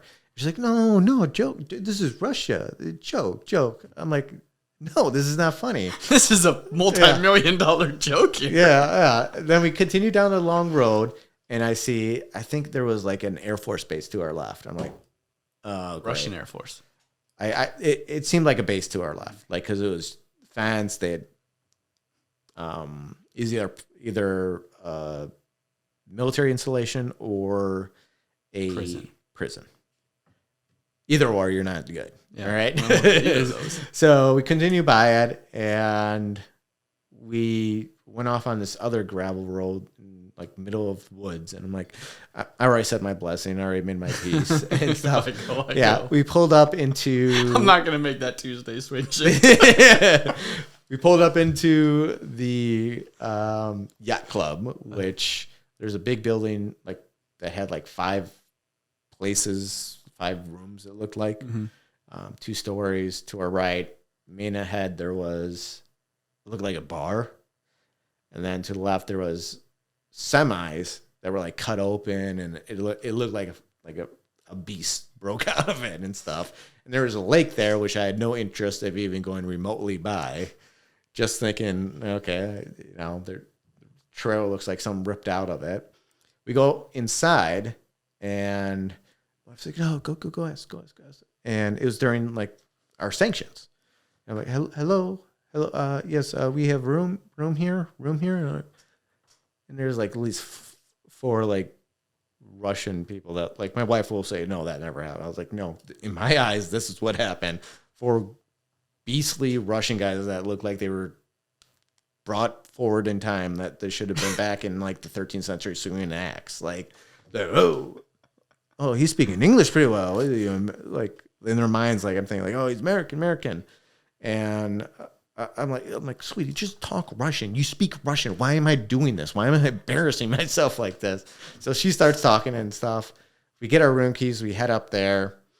We're on the 2nd floor. We get in there, and it's like a Native American attire around. It's like, how is this like in Russia? What is it doing? Yeah, like, there's semis over there. It looks like the lake's infected with some sort of chemicals and stuff. I almost want to get people almost wanted to kill me in the bar. And now I'm in this place that's like a tribute to Native Americans in the middle of Russia, outside of military installation, which I assumed was. And then we were looking around, and like, I was all paranoid. I'm like, all right, where are the bugs? What's going on here? Like, there's some listening device here. I walk by the bathroom, and it's a missile silo shower. Old missile silo shower. Wait, what missile? I know what a missile silo is. I don't know what a missile silo shower is. It almost looked like a missile that they cut out of and then put a shower head in and say it's a shower. So it's a missile, but missile now it's converted to a shower. There's a lot of things I would convert into a shower. Yeah. A missile is not one. It was like poorly cut too, and then they tried to put like poorly like duck like some sort of glamour at the bottom, so it made it look like legit trimming and stuff. It's like, yeah, that's it. It's a missile. It's a missile. Like I'm taking a shower in the missile. So my wife's all relaxed. Like obviously, this is the country she grew up in. And is this you two there though in the shower? Okay. Yeah. And not in the shower. The shower is like literally like it's like only one person get in there. Oh, okay. And so I get out of the shower and everything, get ready for bed, and I'm like, wait up before I go to bed. I started pushing every little furniture in front of that door. I'm like, before they break in, I'm going to know, and I got my objects here. I'm going to make a last stand. And my wife's just cracking up, and she's like, you need to relax. Like, no. I've heard stories. I read books. I've seen the movies. This is where the lonely American at this yacht club. I watched Hostel. Yeah. Like, yacht club gets butchered. And next morning, nothing out. Like, we woke up and like, you want coffee? Yeah, I'll get coffee. I'm alive. Yeah. And then we went through like how, like, it was just weird, like going through and seeing everything in date. Like, it was still like an overcast. Like, it's typical Russian environment that you would assume. Like, it's exactly what it would be. Just going through this village and seeing these old factories and stuff that are like somehow like making something. You don't know what it is, but they're making something. But to this day, I still joke with my wife. I'm like, that's the last time your mom will ever fucking book another place for us ever again. Would you go back there? To the yacht club? No, absolutely not. And so when, because you married Nina December 31st, 2017, right? Mm-hmm. When was this trip? I think it was 2016. Okay. So you didn't know her too. I mean, you weren't no. I knew this person at the time. I think we were with each other for a year at that time. Okay. And then she had to go back for work, so I went with her, and I had a lot of leave days to burn. And yeah, that was the last time her mom's ever going to book a hotel ever again ever again. Yeah. You did. I'll edit this out. If you say no to this, I'm going to edit from 11150 out. You did all the right work to get to go into Russia as an Air Force person, right? Yeah. Okay, cool. So I don't have to edit that out. I wanted to go to Russia to go to the World Cup in 2018. I did too. Oh, you went there? You wanted to, or you did? I did, and I had plans to go there, except for I got deployed saving America. Oh, thank you for what you did. So someone had to help defeat ISIS. It was you. Yeah. And so I really wanted to go. I got to Germany in 2018 May, and the World Cup I think was July. Yeah, it was July. Yeah, and I really wanted to go, but it was so much work to be able to go to Russia that I just said, as what I do is like every day, future John will start that process, and I never did it until I just couldn't. Yeah. Like I forgot who I was talking to the other day, but I was telling them like St. Petersburg, go to St. Petersburg. Yeah, such a beautiful city. Yeah, as a person, if you had to ask me what I'm most like, what my biggest passions are, and it wasn't traveling until relatively recently, within the last 5 years. But like Russia's one of those places that are just I really want to go to, but being a military person, it's too much work to do it. That I'm just like, I'll just wait till I'm older. Yeah, I had to jump through a lot of hoops for that. And then especially like I got done with my security investigation. That was another bunch of hoops to go through. Well, I'm not your supervisor when that's going to reoccur. I don't know anything about this. Well, you're going to be a reference, so you will. I will be your reference, but I will not, fortunately, be in the position to have to help you figure it out if you can't figure it out. Yeah. But whenever I supervise another person that's married to a Russian person, I'm going to hit you up. How does this person do this? Yeah. Because I don't want to figure it out. Yeah. But yeah, I was pretty let down about going to Russia for that World Cup because this is what we're going to do. Let's bring the fam. Let's travel around. America's going to be there. We can, so cheer them on, and then something that helped is America wasn't there. We didn't even make it. I'd still probably go just because it's a World Cup. I would too, but just like it sucked that America didn't make, like I forget what they call them, our conference or the North American thing is like we're like 50% of the population, and we like weren't in the top 3 or whatever. Oh yeah, we lost I think Trinidad and Tobago that year, and so that's why we didn't go. But it just World Cup. Yeah. So, hey, you have to drink some of that before you leave today. I don't know. Oh, no, I don't know where already your done vodka cup's at, but when I finish this whiskey, I'm switching. Well, back to it's what you water, but got. Water. Yes. You're throwing a little pinky up. All right, let's go. Let's move to air traffic. Okay. There's a lot of moves going forward. Actually, I went into work for an hour today, maybe not even a full hour, just to check on stuff. I got things I have to do. And our career field manager, Chief Davis, sent out an email, and basically they want to start inquiring about what people think about the air traffic control ethos, which I don't know his name. It was a chief master sergeant. I don't know his name. I think he's retired. But regardless, a chief master sergeant created the air traffic control ethos, which is deliver capabilities, dominate command and control, and develop the force. And it's probably not in that order. It's a triple D thing, which I remember through a weird acronym. Triple D, whatever order that was, I said deliver capabilities, dominate command and control, and develop the force. What does deliver capabilities mean to you in air traffic control? And before you start, I'm actually going to restart this so I can make a little frame clip and send it to be like, here's what the average tech sergeant who's never really thought about this thinks. Deliver capabilities, develop the force, and dominate command and control. And the order might not be right. Sorry, Chief. Fancy name. What do you think about delivering capabilities? All right. So the new chief of staff, I guess he's not new anymore, but was it General Brown? Yep. Yeah, General Charles Brown. He came up with the accelerate, change, or lose. Accelerate, change, and lose. That's like one of his sayings that he had. Before you continue, I have to start over because I said, Chief, what's his name? And that's not going to make me look good when you know this much information. So I'm going to keep all this in our podcast, but for this going forward thing, okay, I can't sound that incompetent. Yeah, like Chief, fancy name, blah, blah, blah. Go. So Chief Davis sent out a thing recently that said, we need to start verifying. It's really not that fancy. No, Chief Davis isn't the guy. It was someone who's retired. I think it's Benneker, but no. Is it a French name? Is that why you're saying all fancy? No, it's I'm going to guess Polish, but it's fancy in a sense where it's like 7 syllables where I'm not going to nail it. But Chief Davis is our current career field manager, and he repeated the words of one of our previous chiefs.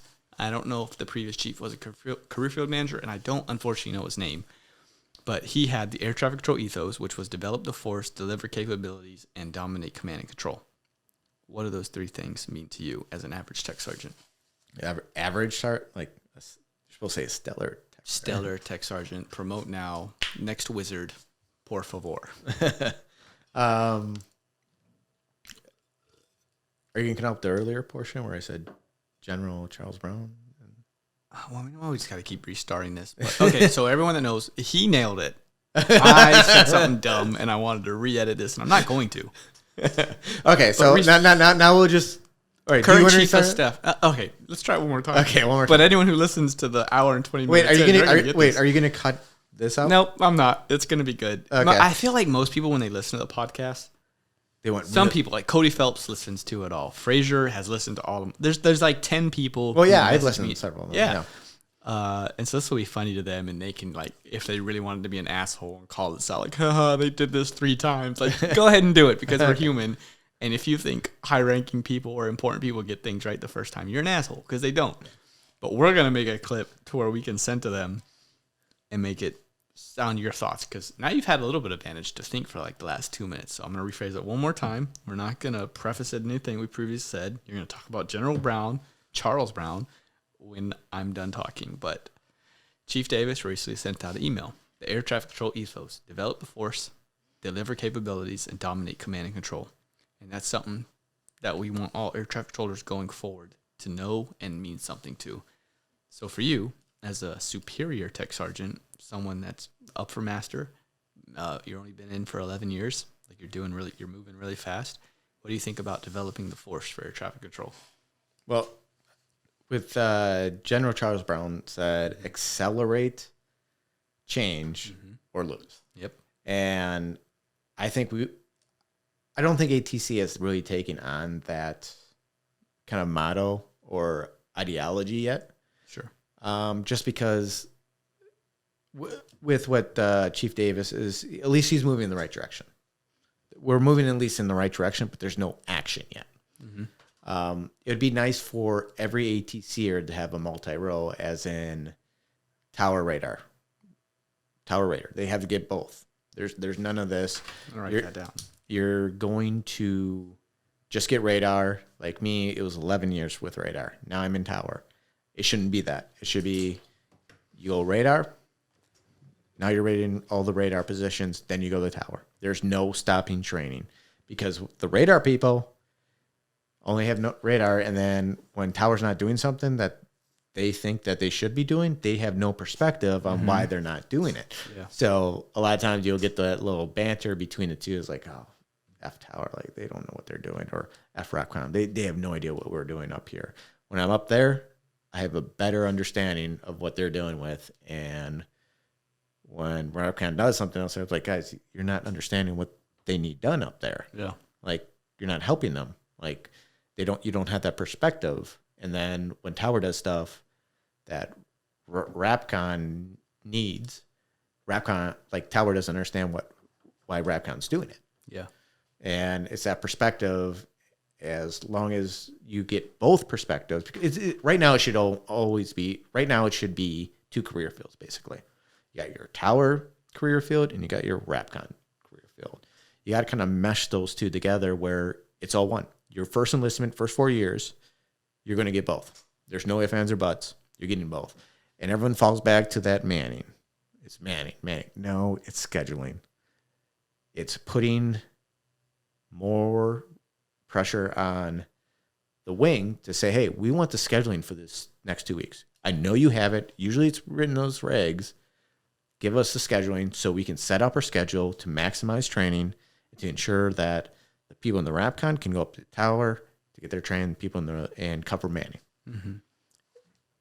Additionally to that is, how many times have you been to facilities where you have staffs and techs leaving and they aren't NATSA training or NSC training? Very often. Very often. Everyone has their perspective on when and why they should get trained. NATSA training, wouldn't it make more sense getting in that 3-year mark no matter what? Wouldn't you want someone more educated in records at 3 years when they're actually doing training and writing it? Like, they don't have to be on the letter. They don't have to be certified to do records and spec. They just need the training. Yeah. So it's like additional training. It's like a higher level of training. It's like a speech therapist for a foreign language. Like, oh, you're about a Japanese 1 or 2. Guess what? We're going to make you a business Japanese now. You're going to be very efficient at it. You're not going to be on a letter. You're not going to check records. You're not going to sign off records, but you're going to know how to do everything about records.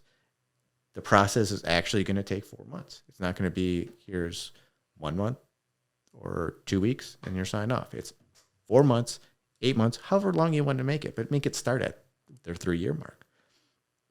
NSC, once you get there, 5 years?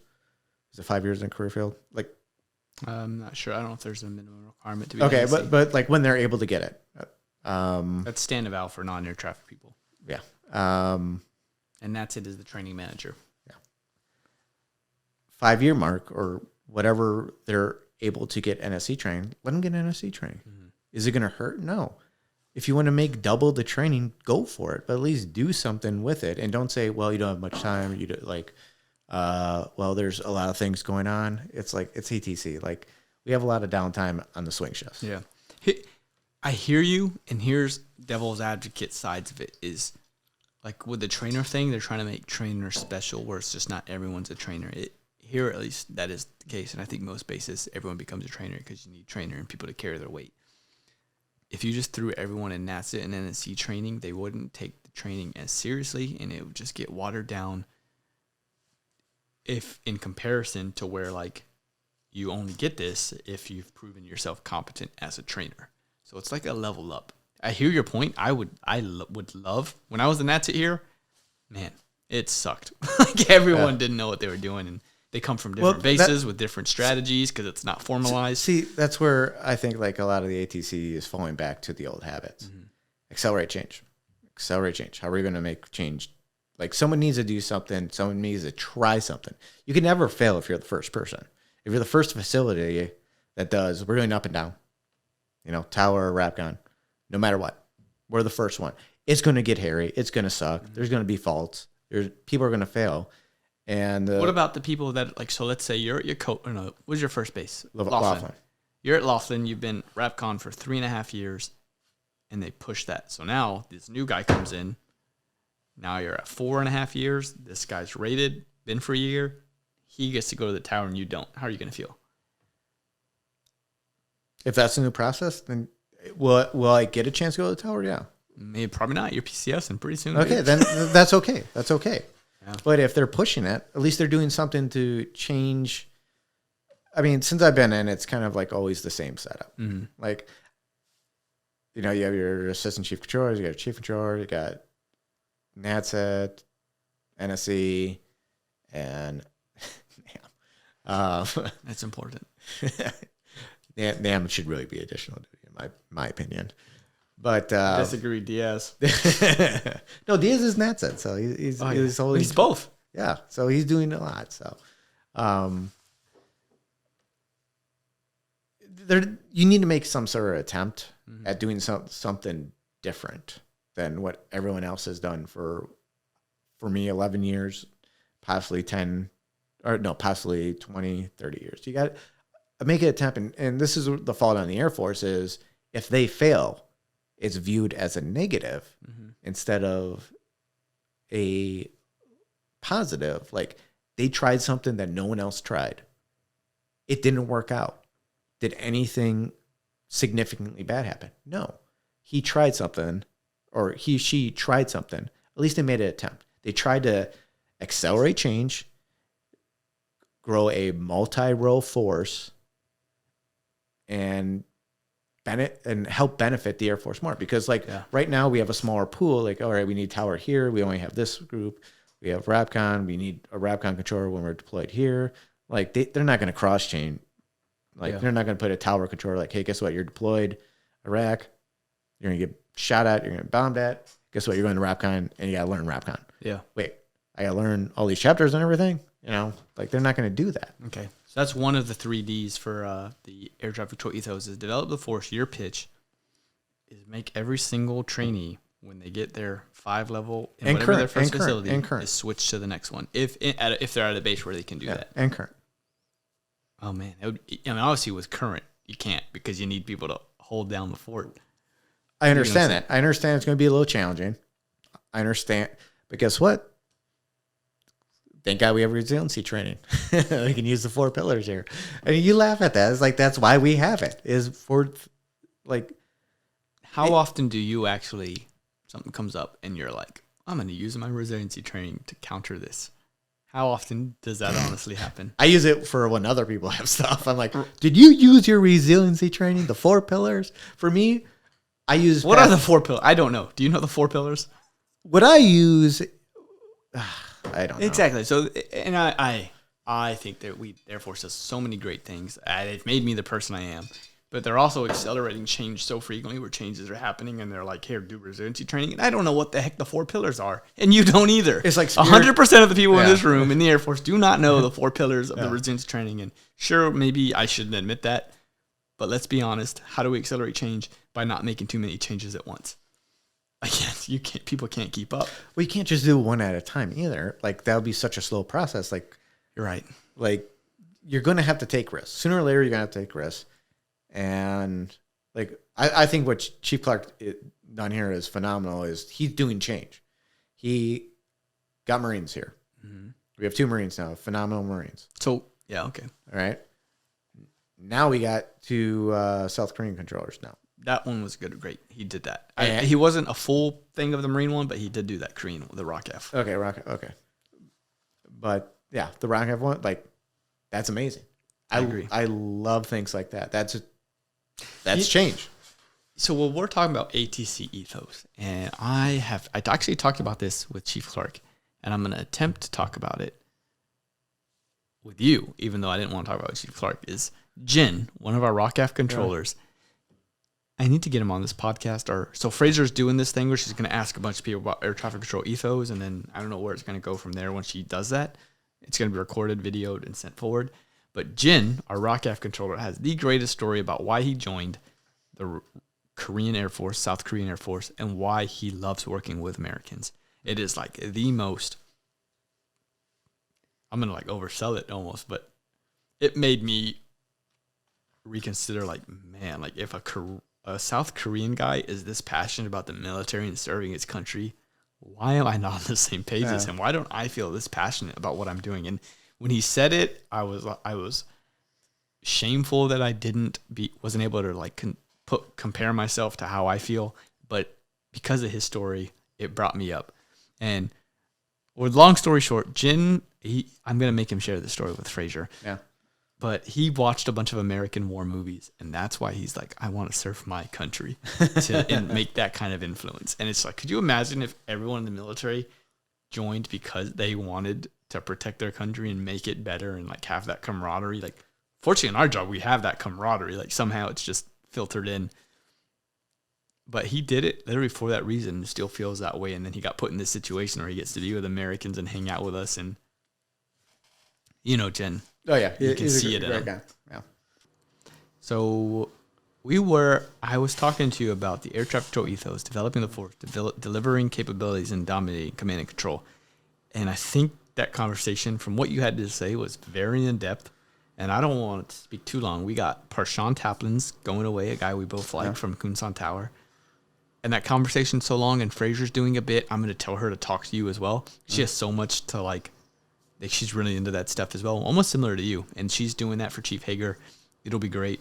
So we're not going to go into that. I know that this is rude of me to cut you off after one of the three topics, but I want to cut it off to get off what we have because we only have about 30 minutes left before Taplin's going away, and I really want to make that. I think you agree. Yeah. So there's a lot of other things we can talk about. One thing that I want to ask you about, if you ask me what my passion is, it's between camping with friends and traveling.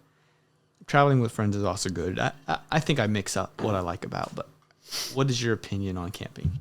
Also, can I have some of your OJ and Tito's? Absolutely. Thank you for pouring that for me. I'm getting somewhere.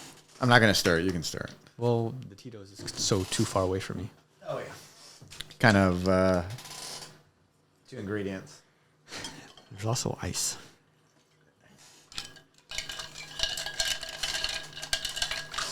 Yeah, so we went camping, 2-3 times at that one place? Yeah. What's Isn't it cool how we've camped? I think it's only twice, but that we just don't remember. They just all merge.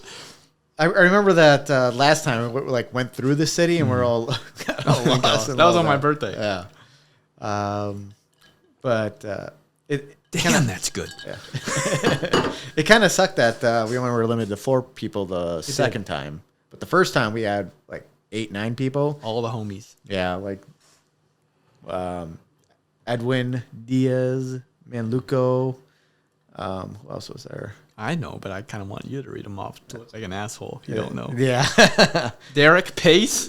Dude, no. I was going to leave him at the end because we all have stories about Derek Pace. Yeah. So I have a list of things I want to ask you, and one of them is just your favorite story with Derek Pace, because that guy is just someone I could talk about for days, and I only knew him for 10 months. He had such a relaxing, chill. Yes.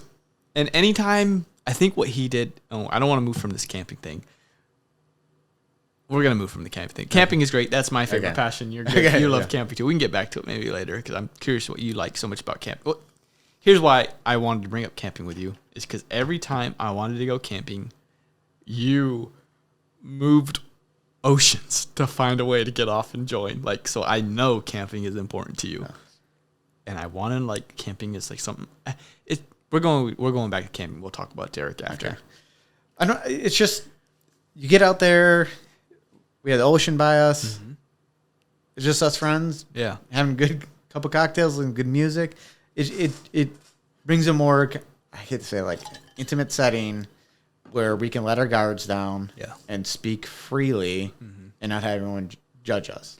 Yeah. Then we have people singing and stuff. And like, I think I threw in a good like chorus when Manluco and Diaz were singing. Like, I think I killed it at one point. I'm sure you did. Yeah. If I had to record it, I'd be nailing it too. But like going there, hanging out, and then walking down. Like, remember we were walking down that one street trying to find somewhere to eat because we were all hungover. Yeah.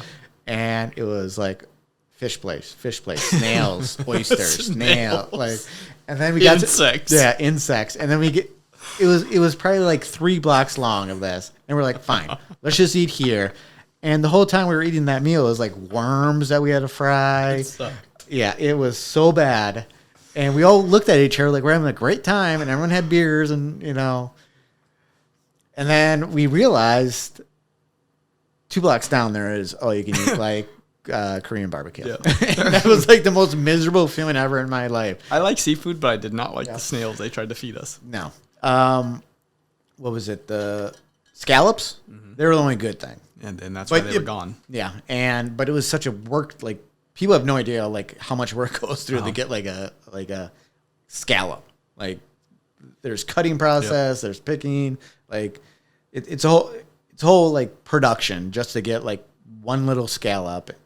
And we had no seasoning or anything. We couldn't grill it really. Yep. And it was just like kind of raw. I was like, all right, this is the best thing we got. We got to go with it. I think what I love so much about camping is there's just like, so we went there, my birthday, April 9th, 1990. But we went there April 9th, 2021, which was a Friday, I think. Was it a Friday? And we knew we had until Sunday, whatever time, to be there. And it's just me, you, only 2 other friends there because we're maxed to 4. Yeah. Maybe other people were there that we didn't know would be there. And we're just there. And we know we have to leave at this time. But we have about 48 hours.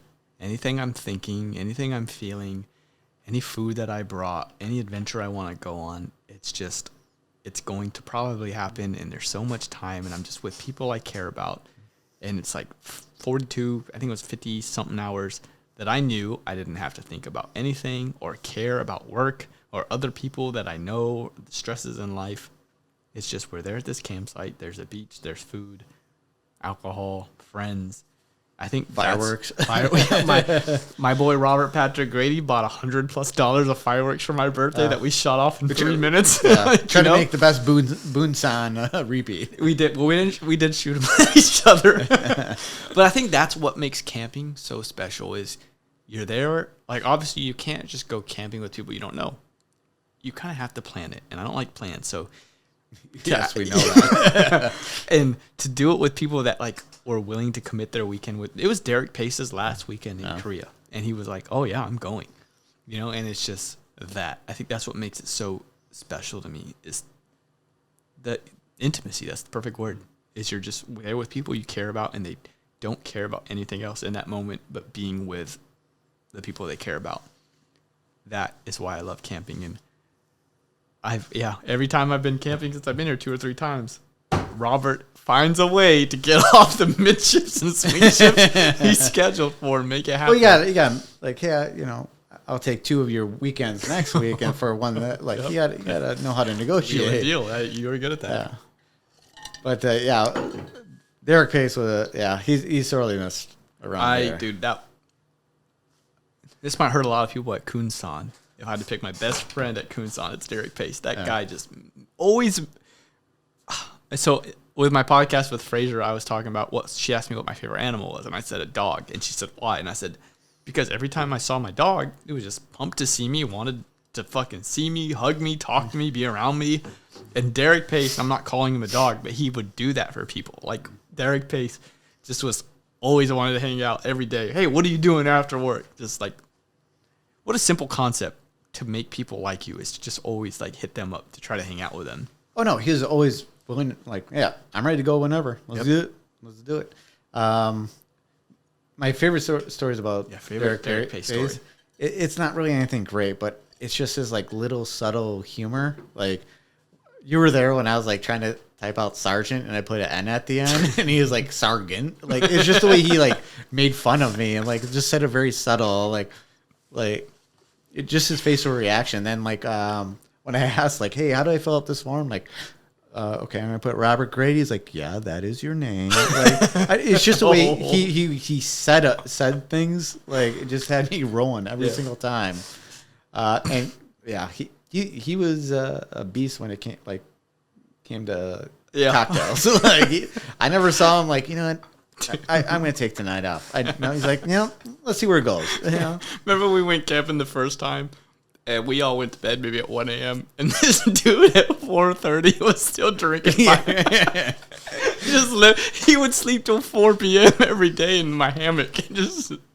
Was it last time I went to bed on that last night, and he was knocking on my tent, and then I opened up. He's like, oh, I thought you were drinking in there. Like, you want to drink out here? I'm like, no, like, I'm going to bed. Like, why'd you do that? He would always think of funny shit. I'm sure he knew you were sleeping, but he knew that. I could talk about Derek Pace for a long time. So actually, I called him today, and I talked to him for an hour and a half about random shit. I tell him I missed him. He missed me. How Shaw's doing. How about Fairchild. And then for 20 minutes, we talked about you. Oh, great. And things we could maybe ask you that I brought you up and hey, what can I ask Grady? I'm talking to him today on a podcast. And instead of giving me stories, he was just telling me these things about you that that I was involved in most of the time. But I think that's what I need. I need to be more like Derek Pace going forward with my friends. You guys got it figured out. Yeah, just be open for whatever. Always smile. Yeah. Find the bright side. Derek, we miss you. Yeah, miss you, Derek. Yeah. I feel like anyone that wasn't me, you, or Derek is going to be like, I don't really care about the last 10 minutes of that conversation. Yeah, no, but it sucks that when some of the funnier moment, there's no real funny story, but when him and KG would always interact and stuff, that was always humorous. I got out of quarantine on July 7th. I don't know what I think it was a Wednesday. But my first weekend off, I went on a trip to a cave and a lake with Derek Pace, Mark McGree, Chris Killing, Patrick Hart, Bridget Hart. I think that was it. And if anyone else was there and they listened to this, sorry if I forgot you. But we went there, had a great time at the cave, at the lake. We all talked. I just got off quarantine, so obviously I wouldn't shut the fuck up. I was just happy to talk to people. I thought these would be my friends forever. And on the way back, I was sitting in front on the bus of Derek Pace and Mark McGee. And I kept waking up. It was a 3-hour bus ride to Mark McGee trying to sleep. And Derek Pace just kept nudging him and saying, you little window leaning having ass. You little red t-shirt having ass. And he just didn't stop for a full hour. He just had things to say and then added having ass at the end. Think about how good life could be if you just found the most joy out of the most simple things. And Derek Pace has figured that out. Oh yeah, that'd be a pretty good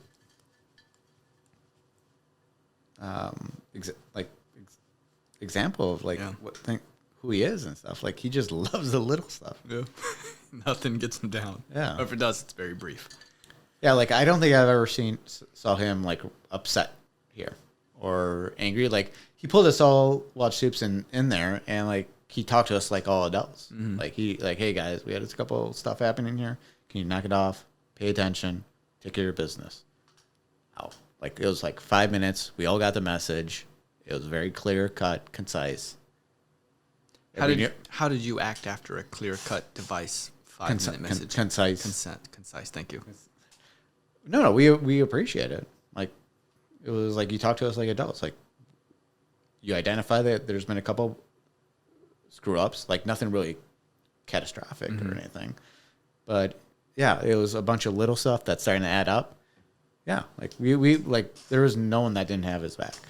Yeah, even though I said device and the word was concise, something I've always known about trying to talk to people and get them to do what you want is that word concise. Is if you talk for 15 minutes, they stop listening. Your main message gets forgotten about. But I think Derek did that really well. Is when he needed something, he just was concise. He formulated a way to be concise about it. It's something I think I do well, but something that he did better than me. Yeah.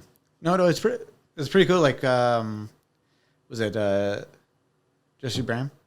Mm-hmm. And Harris. Yep. Like he allowed them to be assistant. He chose them to be assistant chief controllers, and I thought they were great opportunities for him. Like he was always willing to give those opportunities to people. Yeah. Like he could have easily pulled you or Manluco or Messick out, but he's like, I'm gonna give 2 other people a shot here, and I thought Bram killed it. Yeah. I thought Harris killed it. Like it that's a great point. Like honestly, thinking about that now, like I'm an E7, Bram's an E6. Why didn't I get picked? But in the moment, in that time, like I knew Bram was better than me to that job, and I didn't, And Derek picked him.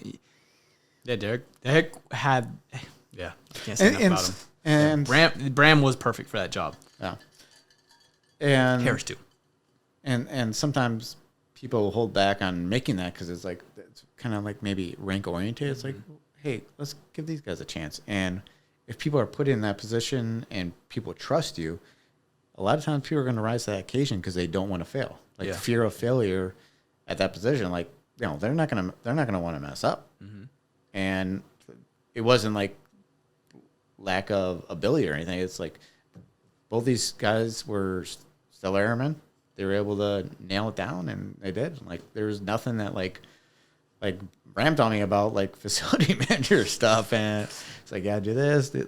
You're doing it. Yeah, he was my trainer for RapCon. Yeah, he literally got me through, pressured me into plugging in. Like I knew Harris for years and stuff. Like, dude, both those two were willing. Oh, Lawson, yeah, to always help out. Like there was not any thing people couldn't ask. Like they weren't going to try and bust their butts for it. So. Harris was very. Did you know he was a Levito winner? Did you know that?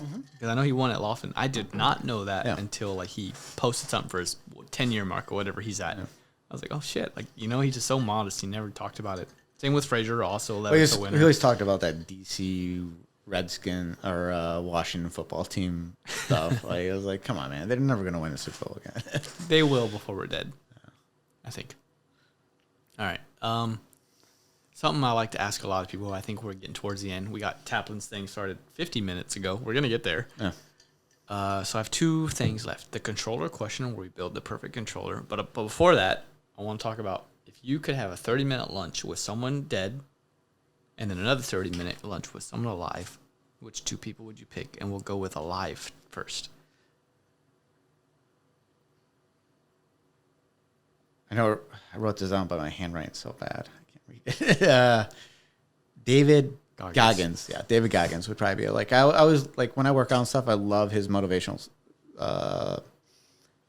what he talks about in his interviews and stuff, and then his book on I have the YouTube book on tape. Okay, yeah, I listened to it. So it's a start. I just love how brutally honest he is. Like we're getting a soft generation. Like sometimes it's okay to look in the mirror and say, I suck. Yeah, we do. We all. Yeah, I suck. How am I going to make myself better? What do I need to do? And a lot of times it just falls down to discipline. People talk about motivation. It's not motivation. Motivation is 2% of your success. It's for you to get up, stand up, and say, all right, now I have to switch to discipline. Discipline is running those miles, training for that marathon. That's discipline. Motivation is just getting that initial fire. That's like the little match. It's the match. But the whole fire is your discipline. Yeah. And that's what I love about Dave Goggins. He just tells it how it is. And guess what? I was fat. I was out of shape. I was lazy. And when I went through, he went through, Hell Week 3 times in a year or something like that. He ain't playing around. He realized you cannot be lazy. You cannot be accepting of, okay, I can just quit at any point.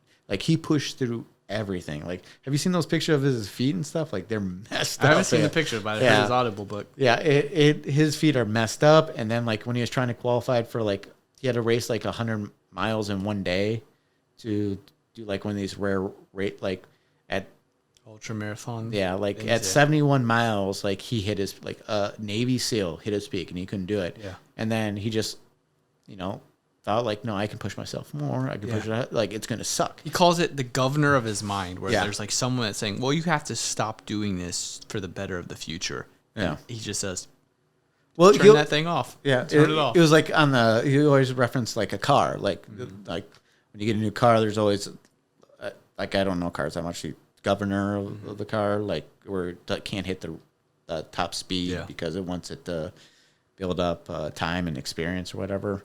Like, you got to break that and exceed. Like, you're going to be in pain. It's going to suck. And one of his things was, if you don't do, like, you have to do something every day that sucks. If you don't do that, then you're not going to learn anything. Yeah. And I'm still trying to do, like, one day at it. Like, I'm trying to do something that sucks every day. What did you do today? Went to work. No. I love work. I wanted to do a little more at work with homework and stuff, but I was kind of happy with how one of my papers turned out. So I was like, woohoo! I got an A when I didn't deserve it. No, I got an A, and then like I kind of just settled with that, and I should have pushed, and that's where like my fault's like I don't have that mentality. Like that's like the top 1% always they have a schedule, a built-in, like they don't celebrate small successes. Yeah. Like that's one project of 5 that I have. All right, good. You're 20% good. Guess what? You got 80% more. Celebrate for 1 second, move forward. And I was like, if there was champagne in there and like I've been popping it, like I'm like, woo. Yeah. Something David Goggins makes me think of is like, I don't always. I wish I pushed myself every day, like you said. Yeah. Do something uncomfortable every day. Absolutely. I wish I did. I know I don't. It's something I know. Like if you limit to what you know you can achieve, like if you limit yourself, you set goals to what you know you can achieve. You're just setting the bar too low. Like you have to make these goals or limits to something that you are uncomfortable with and that you can achieve. And to your right, I have that goals board over there. And I have like get a chess rating of 1700. That is fucking hard. Like that is a really hard thing to do. But I like chess. I enjoy it. It's fun. Something I enjoy every time I play it. But not being good makes me not like it. So how do I like get better? Is by setting this goal. Getting 100 on a PT test is something I always do because I make it my goal. Just setting these unrealistic almost an extent goals that people can't do is like it really does make you better because you're striving for it and people see like you're good at these things. Being a good bullet rider was a goal I once set and I hit it. It was on my goal board for like 2019 and I checked it off. I was like, all right, figured that one out.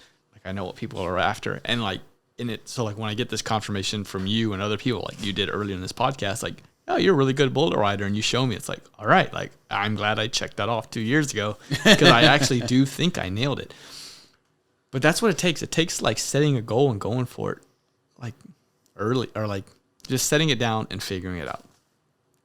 And that's something.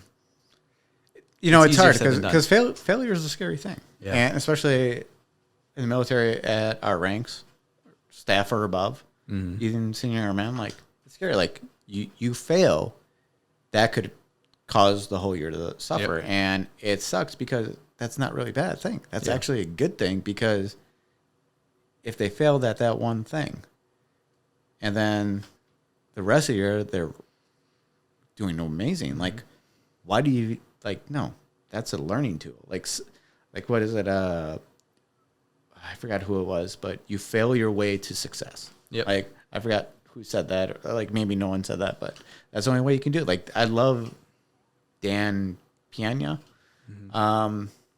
He's very blunt and brutal and honest. Like I kind of like that style. That is your style. Like it's just like you know why you guys fail? It's because you're all effing pussies and you can't do anything because you're too much of you have no self-worth or self-esteem. And I think that is true. Like right now with the like people get yelled at and stuff, like they think they have a little self-worth. Like no, it's a process. Like take that failure, build on it. And people need to stop judging one failure as in that's the whole year. You screwed up. No. Yeah. I agree. And I think something that really helped me understand that is working with you, someone who's just so open and like, hey, tell me why I suck. Yeah. And it makes it easy. Like, well, this is why you suck. And then I tell you. and then you actually do it really well. And it might also hurt because now I'm just going to approach everyone with that. And some people might not be as receptive as you. Well, no, we had our sat down and like private conversation. Like you could like, please use me as an example in, your next space instead of like, hey man, I had this guy, like, please don't like on camera say like I suck really bad because it brings a really bad interpretation. Like, plus my wife will probably see this. Hey, Nina. Yeah.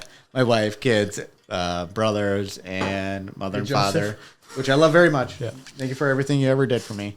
But yeah, just like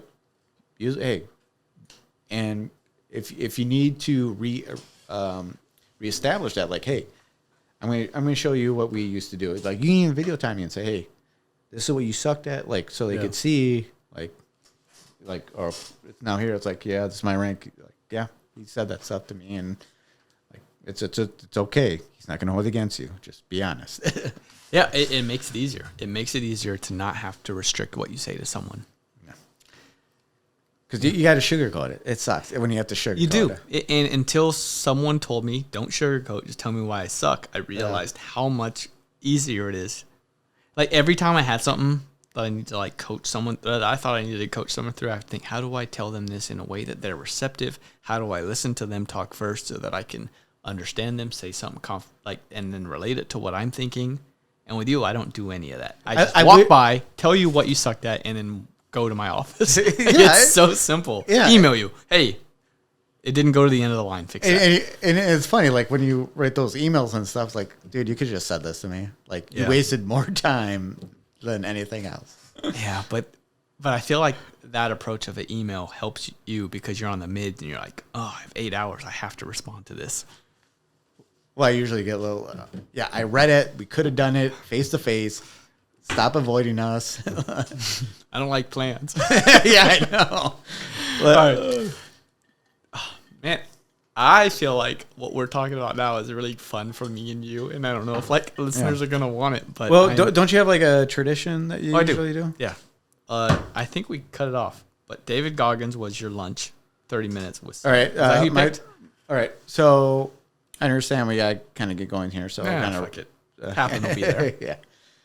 I mean, he's going to Canada. He's going to try and stay here as long as possible. So, someone who it'd probably be Julius Caesar. Oh, someone shorter than me. Yeah. What do you want to gain from Julius? Just because, like, he was at a position of power. Mm-hmm. Like, he came from a family of prestige. They lost during the Civil War. Their family stripped everything, went to military service. Then he climbed the ranks until I think it was what's the richest guy in Rome? Babylon. No, I forgot what it was. Crassus, and he teamed up with him, defeats Spartacus. He rose to the rank of like the president in Roman history, like that's their equivalent. And then he was dethroned by Pompus and Crassus. And then he went north, he conquered Gaul, which no one thought was possible. Came back and ruled all of Rome and defeated the other greatest general in Roman history. Like, I always thought, like he motivated his men, even though they're outnumbered like 2-1, 3-1. Like, he was always, a lot of times he was outnumbered in his battles. And somehow he motivated them, and he was able to put up the perfect plan to succeed. And I don't know, just seeing someone who was able to develop the beginning of an empire seemed a lot more worthy of like understanding like their thought process and everything. How do you know that? What did you study to like know all this about Julius Caesar? There's documentaries, and then like I took you go down that rabbit hole on Wikipedia and stuff. Like you just keep on reading, and that's so funny. There's so much like leadership. I'm not going to use the word propaganda, but like ideas that I have is off of that. What, Wikipedia? Clicking something about like General Mattis, and then it goes down to his thoughts, and then it leads to Abraham Lincoln's connection to General Mattis. I'm like, oh, this is confirmed leadership ideas, and now that is what I believe. So what was it? I think on Wikipedia, there's one thing. If you type in thoughts, and no matter what you hit on that site, it will automatically go back to thoughts after 7 hits. I think it's thought. There's one word that, like, after 7 hits, no matter what you hit, it goes back to the original, which is very unlikely on Wikipedia. So That is. yeah. Okay. Man, I'm not just saying this. We're at 2 hours and 6 minutes, and I'm gonna cut something out of there because we went to the bathroom. But I'm actually really enjoying talking to you. I feel like I could sit here forever. It might be I could probably go here for another 2 hours. Yeah, I could too. There's so much on my list of things I could have asked you that we're not going to get to. I have one last question that I have to ask you, but it looked like you had something, so go. No, I did. No, I was just scratching myself. Okay, you have to drink at least a sip of this. That's your question? No, it's not. It'll. Oh, no, that's at the end. That's at the end. So what? You drink from it, then I'm going to drink from it since you got me this bottle, and I'm going to try to keep this bottle because this is the most expensive gift a direct subordinate has ever got me, which obviously it was $10. It was $10. You know the rule. $10 gift. Take a sip. I'm going to take a sip. I'm going to keep that bottle for at least my next assignment. But my last question I'd like to ask every air traffic controller. And I should have let you prepare for this.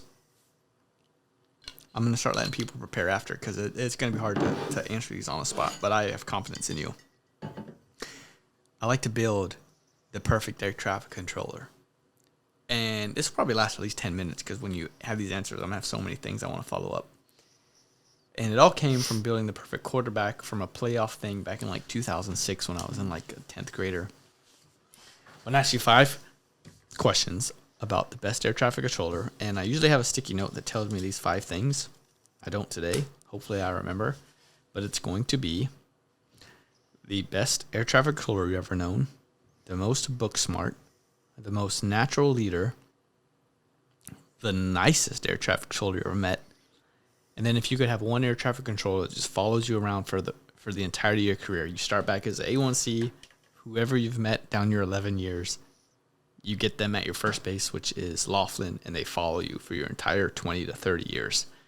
Or 11 if you get out next year, which you're not going to. I know that. So starting with the best air traffic controller you've ever met. Who is it and why? Well, I hate to admit this. I think I have 2.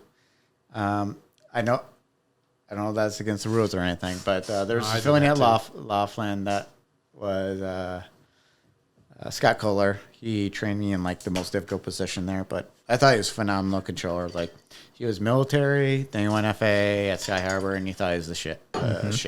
But he always ran his arrival times rate is always like 3 miles, like perfect separation down 30.01. Yeah, and it didn't need to be. It's like, dude, man, you don't need to do that. But you got nothing behind him. Yeah, like you don't need, like you could literally leave him on that 2.7 and it would have been fine. It's like, no, I want to make it perfect. Like that, like he was all about making it perfect. What was his name? Scott Kohler. Like, okay. Yeah. I heard Scott Rollins was Chief Clark's pick for something, and I was like, oh wait, what are the odds of this, Scott? Okay. Yeah, so he was phenomenal. He trained me. He taught me a lot of things. I mean, everyone at Laughlin, like all the civilians, taught me so much stuff I did. Like after I got ready, they were like, it was just a sponge. Like I was a sponge of information. Like they just like there wasn't one person that did not give me any information. That's really cool for you to pick Scott. And something that I have to ask, and I know I've asked you this before, but joining at 26, we're going to get to the book smart person next. Joining at 26, I feel like, so I was 21, 22, staff sergeant, and I had my first subordinate ever his name was Chris Babcock.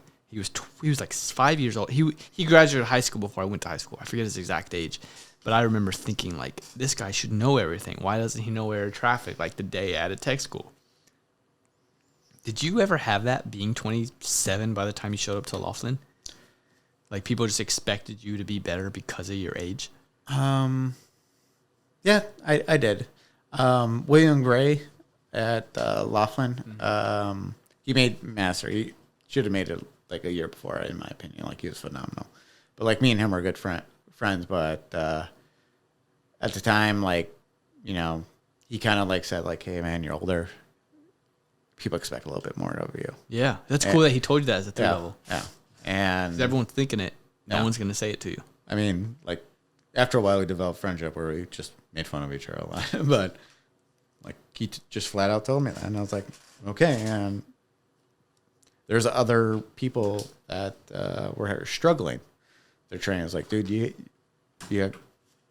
climb that. Like, you got to show these people how to study and everything. So I had no cards and everything. Like, like the fear of failing a test and the stress that was on me was nothing I've ever experienced ever in my life, because I didn't want people to think that I did not belong there. But didn't it make you better with that fear? Yeah, it did. Yeah, sometimes fear is great, and sometimes stress is great, and that's what it was, and that's what pushed me. And then, what was it? I didn't fail a test till like 8 years into it. It was a BS test, by the way. What test? A pro test? No, it was actually a legitimate. It was like A, B, C, D, E, F, G. Like, it was a nonsense test. Probably got Yokota. What do we talk No, about? we're not getting into that. Whoever's listening to this, you know when it's a BS. Yeah. But, yeah, so he kind of just, and he was one of those other people. Like, it sucked that he wasn't my supervisor, and that's why I believe I kind of got marked down, is because his ex-wife at the time was my supervisor, and I was good friends with them. And now that, like, I look back and I'm like, because we'd always hang out. I was older than him. Like, he's not gonna hang out with, you know, other. I mean, he would hang out with other 23-year-olds, but like, I was 26, and it was like, you're 26, like, wasn't that big of a difference, like senior airman staff, and I think his ex-wife, was kind of pissed off and took it on me. If you're listening, yes, you know who you are. And if you remember this at this mark, or if you tell me now you want me to edit that out, I will. But that's what I really like about this, is it's just true thoughts, and other people that hear this and get this far will be like, well, maybe I shouldn't be like that, and they'll grow from it. Well, then again, like, I'm not gonna. If people were going through a bad divorce, like, I understand why they did it. I don't, but it's cool you do. No, I understand why they did it. So, I'm not gonna say like that's who you are. No, you're going through an event, stressful. I understand why you did it. I guess the event. Yeah. Okay. All right. You want to move to Booksmart? All right. Most Booksmart. Well, actually, the other controller was Randall Vaughn. No way. Why, you don't? He was. So that sounded like an asshole thing, but I got to off it. Randall Vaughn. I was in ground. I'm gonna take a minute. I was in like ground control training. So I went through front load flight data, and then I was in ground control training. And a new guy, Senior Airman Vaughn, showed up, and I was confused why Senior Airman was showing up. And then turns out he had been there. He was just deployed. And I was like, oh, dang it. This changes up my atmosphere. There's this new guy. And it was Randall Vaughn. And at first, I just didn't like him because he was new and it was changing up everything I knew. I had a relationship with everyone. Everyone thought I was cool. And Randall Vaughn, he's a little, I wouldn't say shy, but just enough standoffish at first to where my first communication with him, he just like didn't seem like he liked me, and I was like, oh no, like, this guy's a senior airman, he's gonna get me washed out.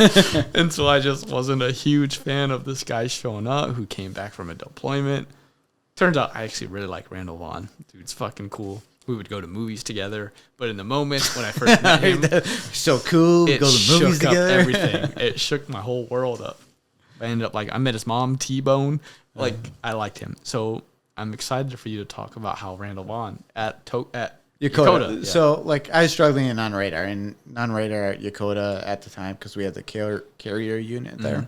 Like, it was no joke. Like, 10 aircraft for non-radar was normal. Like, you had to know your stuff there for non-radar. Really? And I was struggling. and Randall Vaughn, we were on mids for 6 days together.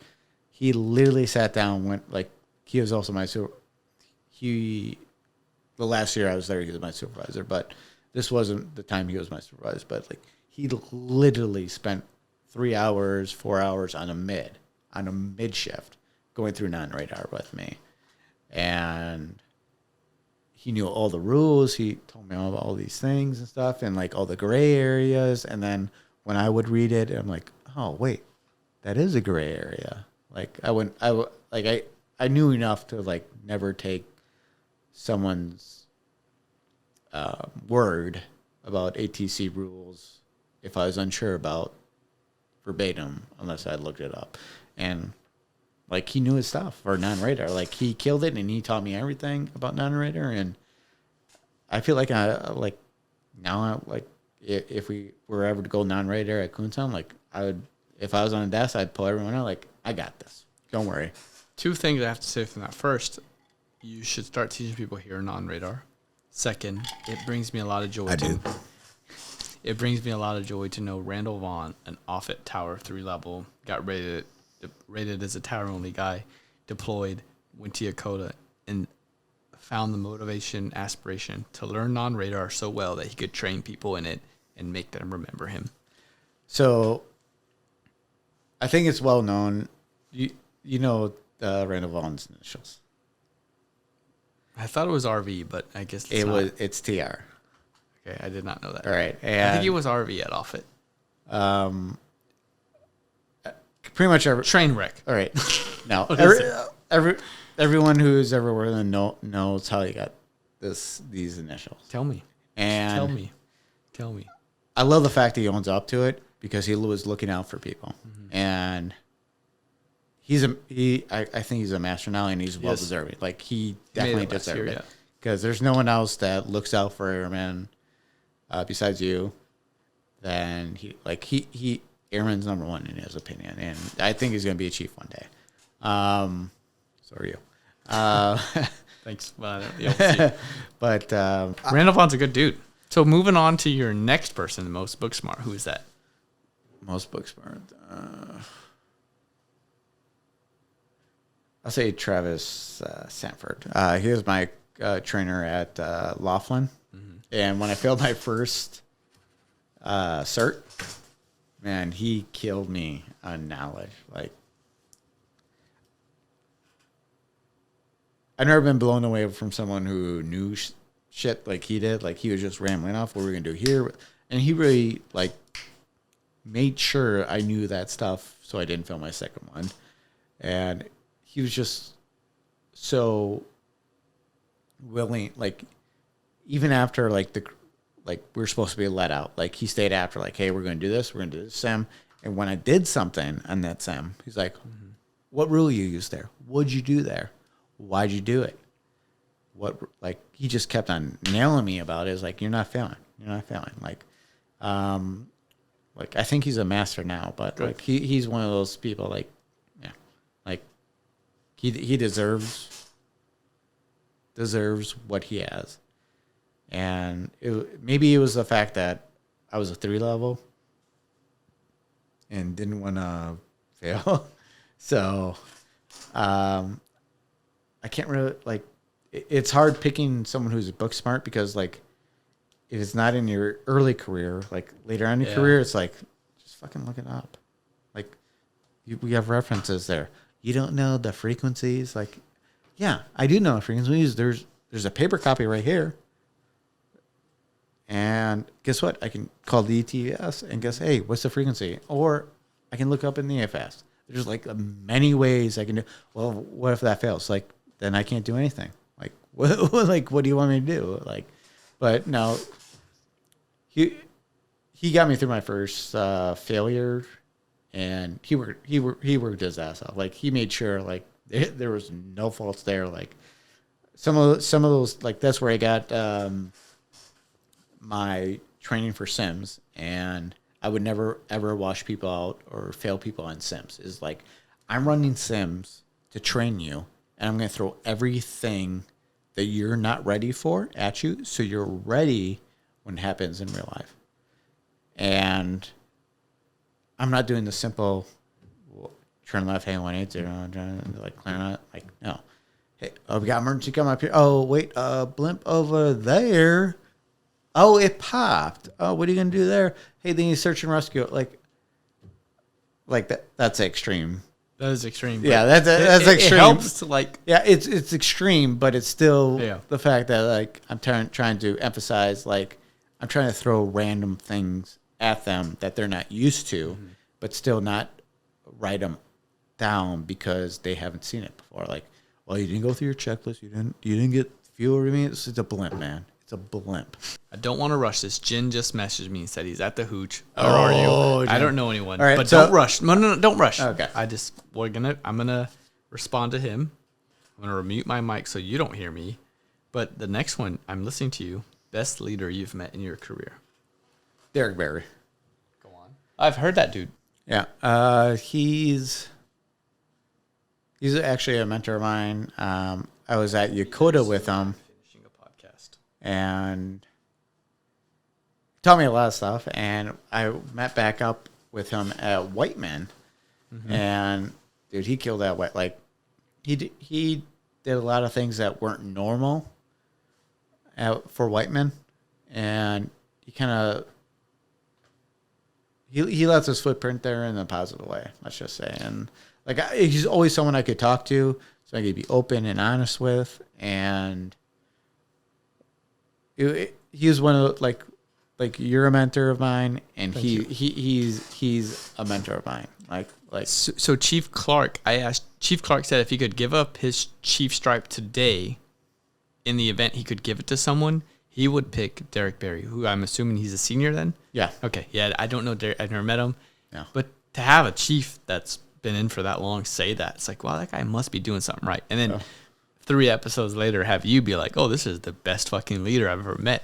It like recertifies that.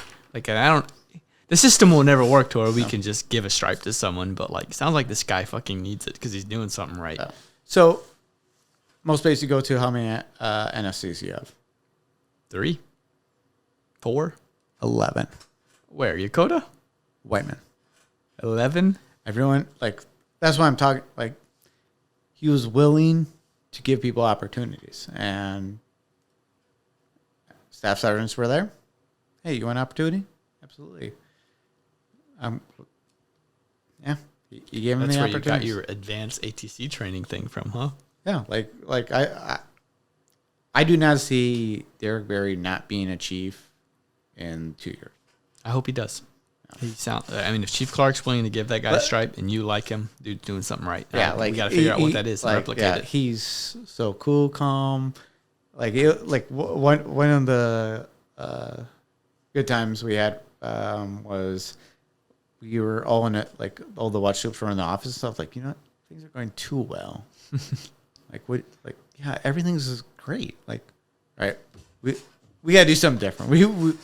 Hey, 8-hour days tomorrow, right? Like We got to find stress. yeah, we got to find stress. Like everything was so smooth there, like it was ridiculous. And like when he missed out on Chief this last time, I was like, Air Force missing out. Like this guy would do anything to help anyone.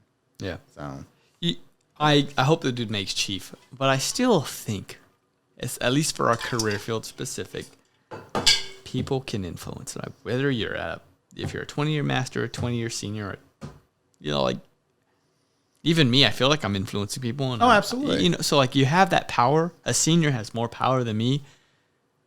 I don't know. Sure, there's a lot of people I hope that make Chief. I'll be honest. Fraser, I think, needs to be a chief. Like she's one of the few people that are younger than me, been in less than me. And it's like I see everything she does is like better than what I do.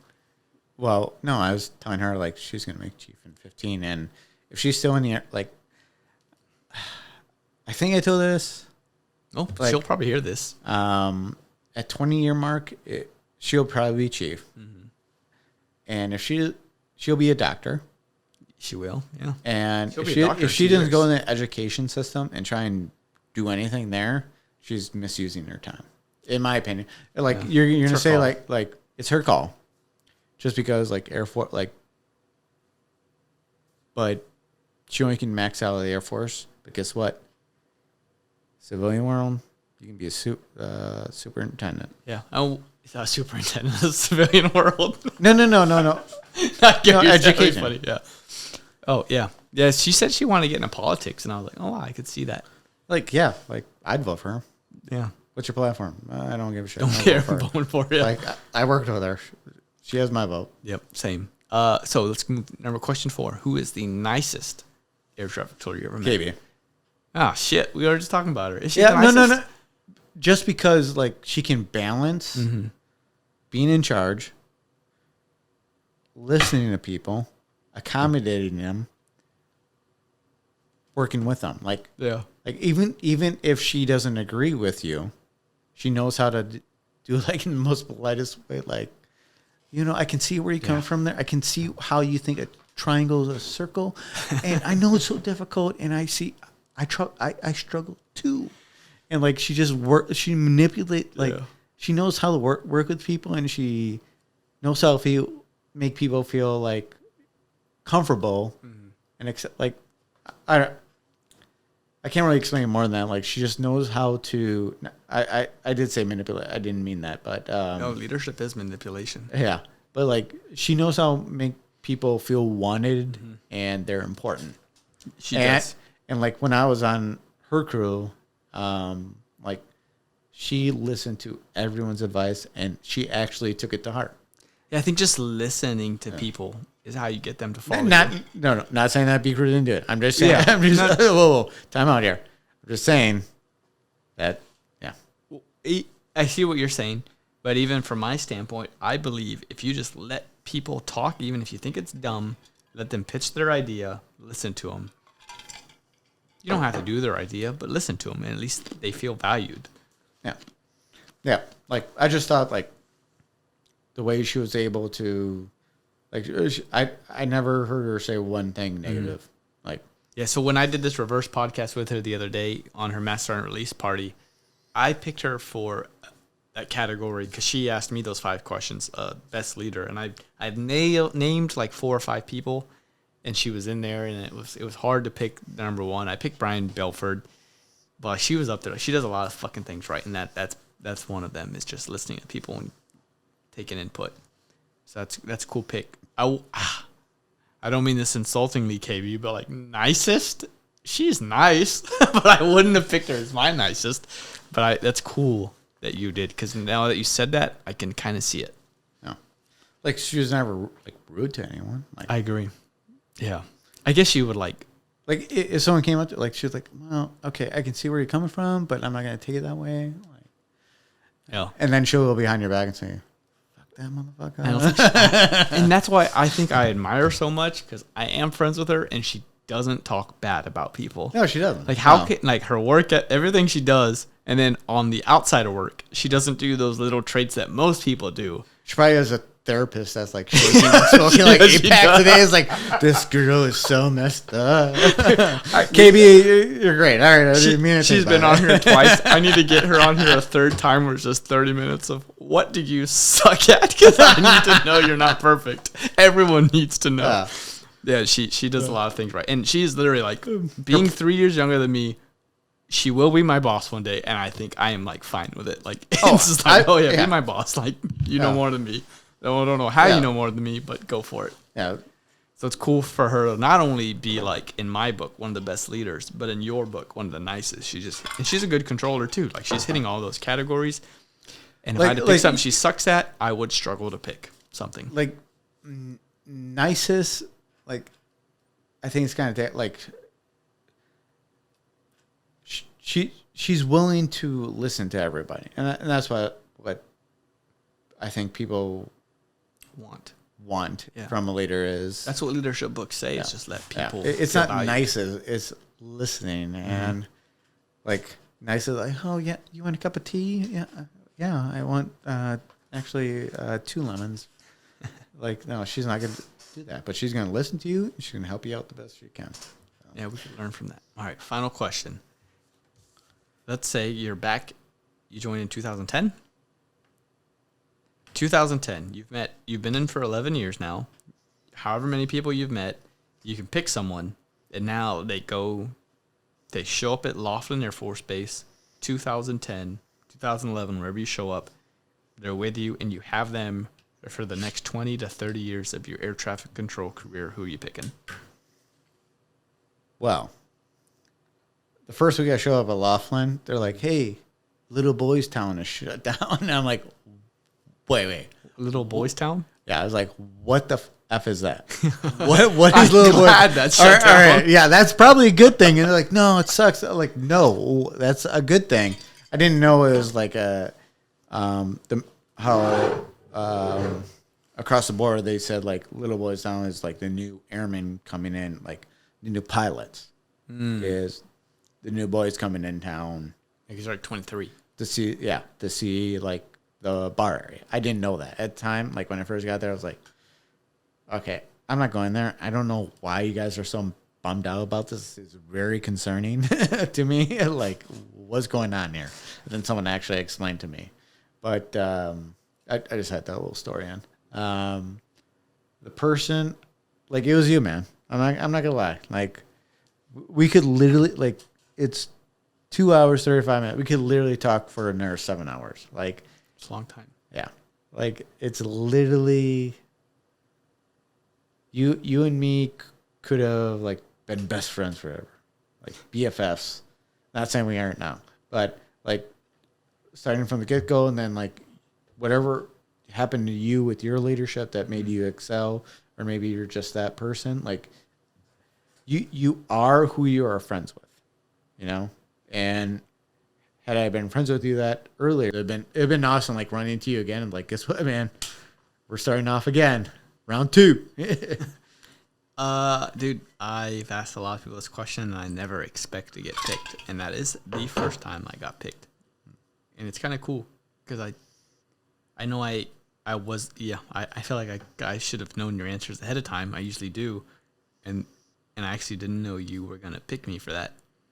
And it's really cool to know that whatever I'm doing, you've had 11 years of experience, and whatever I'm doing, I've had my whatever awards going through, and to know whatever I'm doing with you, and is working, and you appreciate to pick me for something like that means a lot.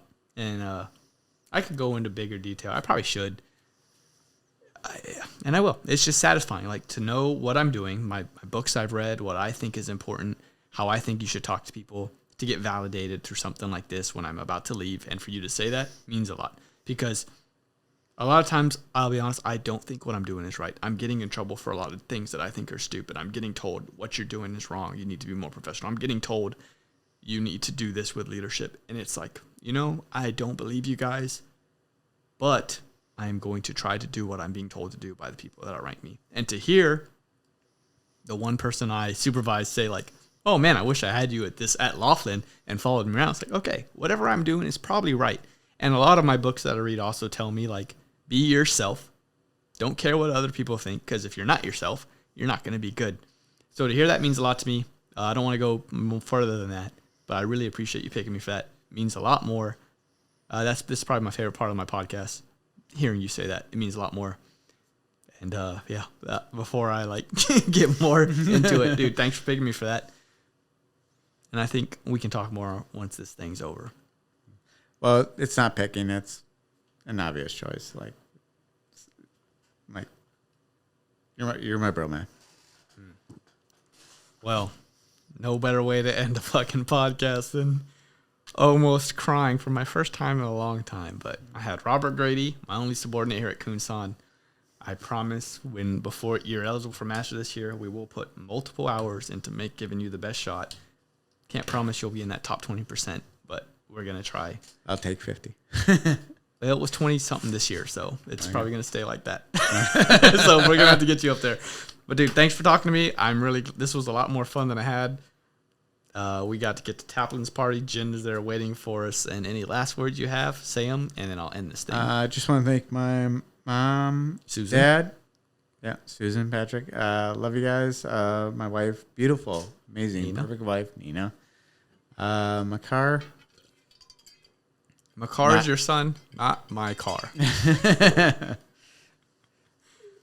Stacia, love you. All right. Keep working at Minecraft. All right. And guess what? There's a good present coming for you for your birthday. And my first year old, 1.5-year-old baby cat. Love her to death. And Nina, thank you so much. You're amazing. You're amazing too, young man. And before I stop, Uh-huh. thank you, John. It's going to suck when you leave. And thank you for being such a great supervisor and listening. Most importantly, listening. I appreciate that. And the last word I want to say to that is just supervisors, even if you have 10 subordinates, just listen to them. It means more than you can imagine.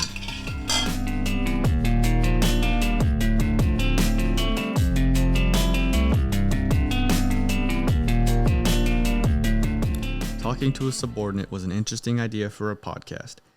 It was beneficial for me, and I hope it was for Grady too. We got off topic and would ramble once in a while throughout this podcast. However, I can honestly say that all my feedback sessions that the Air Force requires between a supervisor and a subordinate are conversations very similar to this conversation Grady and I shared with you today. When this podcast was over, we immediately headed to the Wizard Hooch for Taplin's going away party to celebrate one of our controllers' tour of Kunsan coming to an end. Have a Tisue podcast platforms are YouTube, Spotify, Pocket Casts, Breaker, Google Podcasts, Radio Public, and Anchor.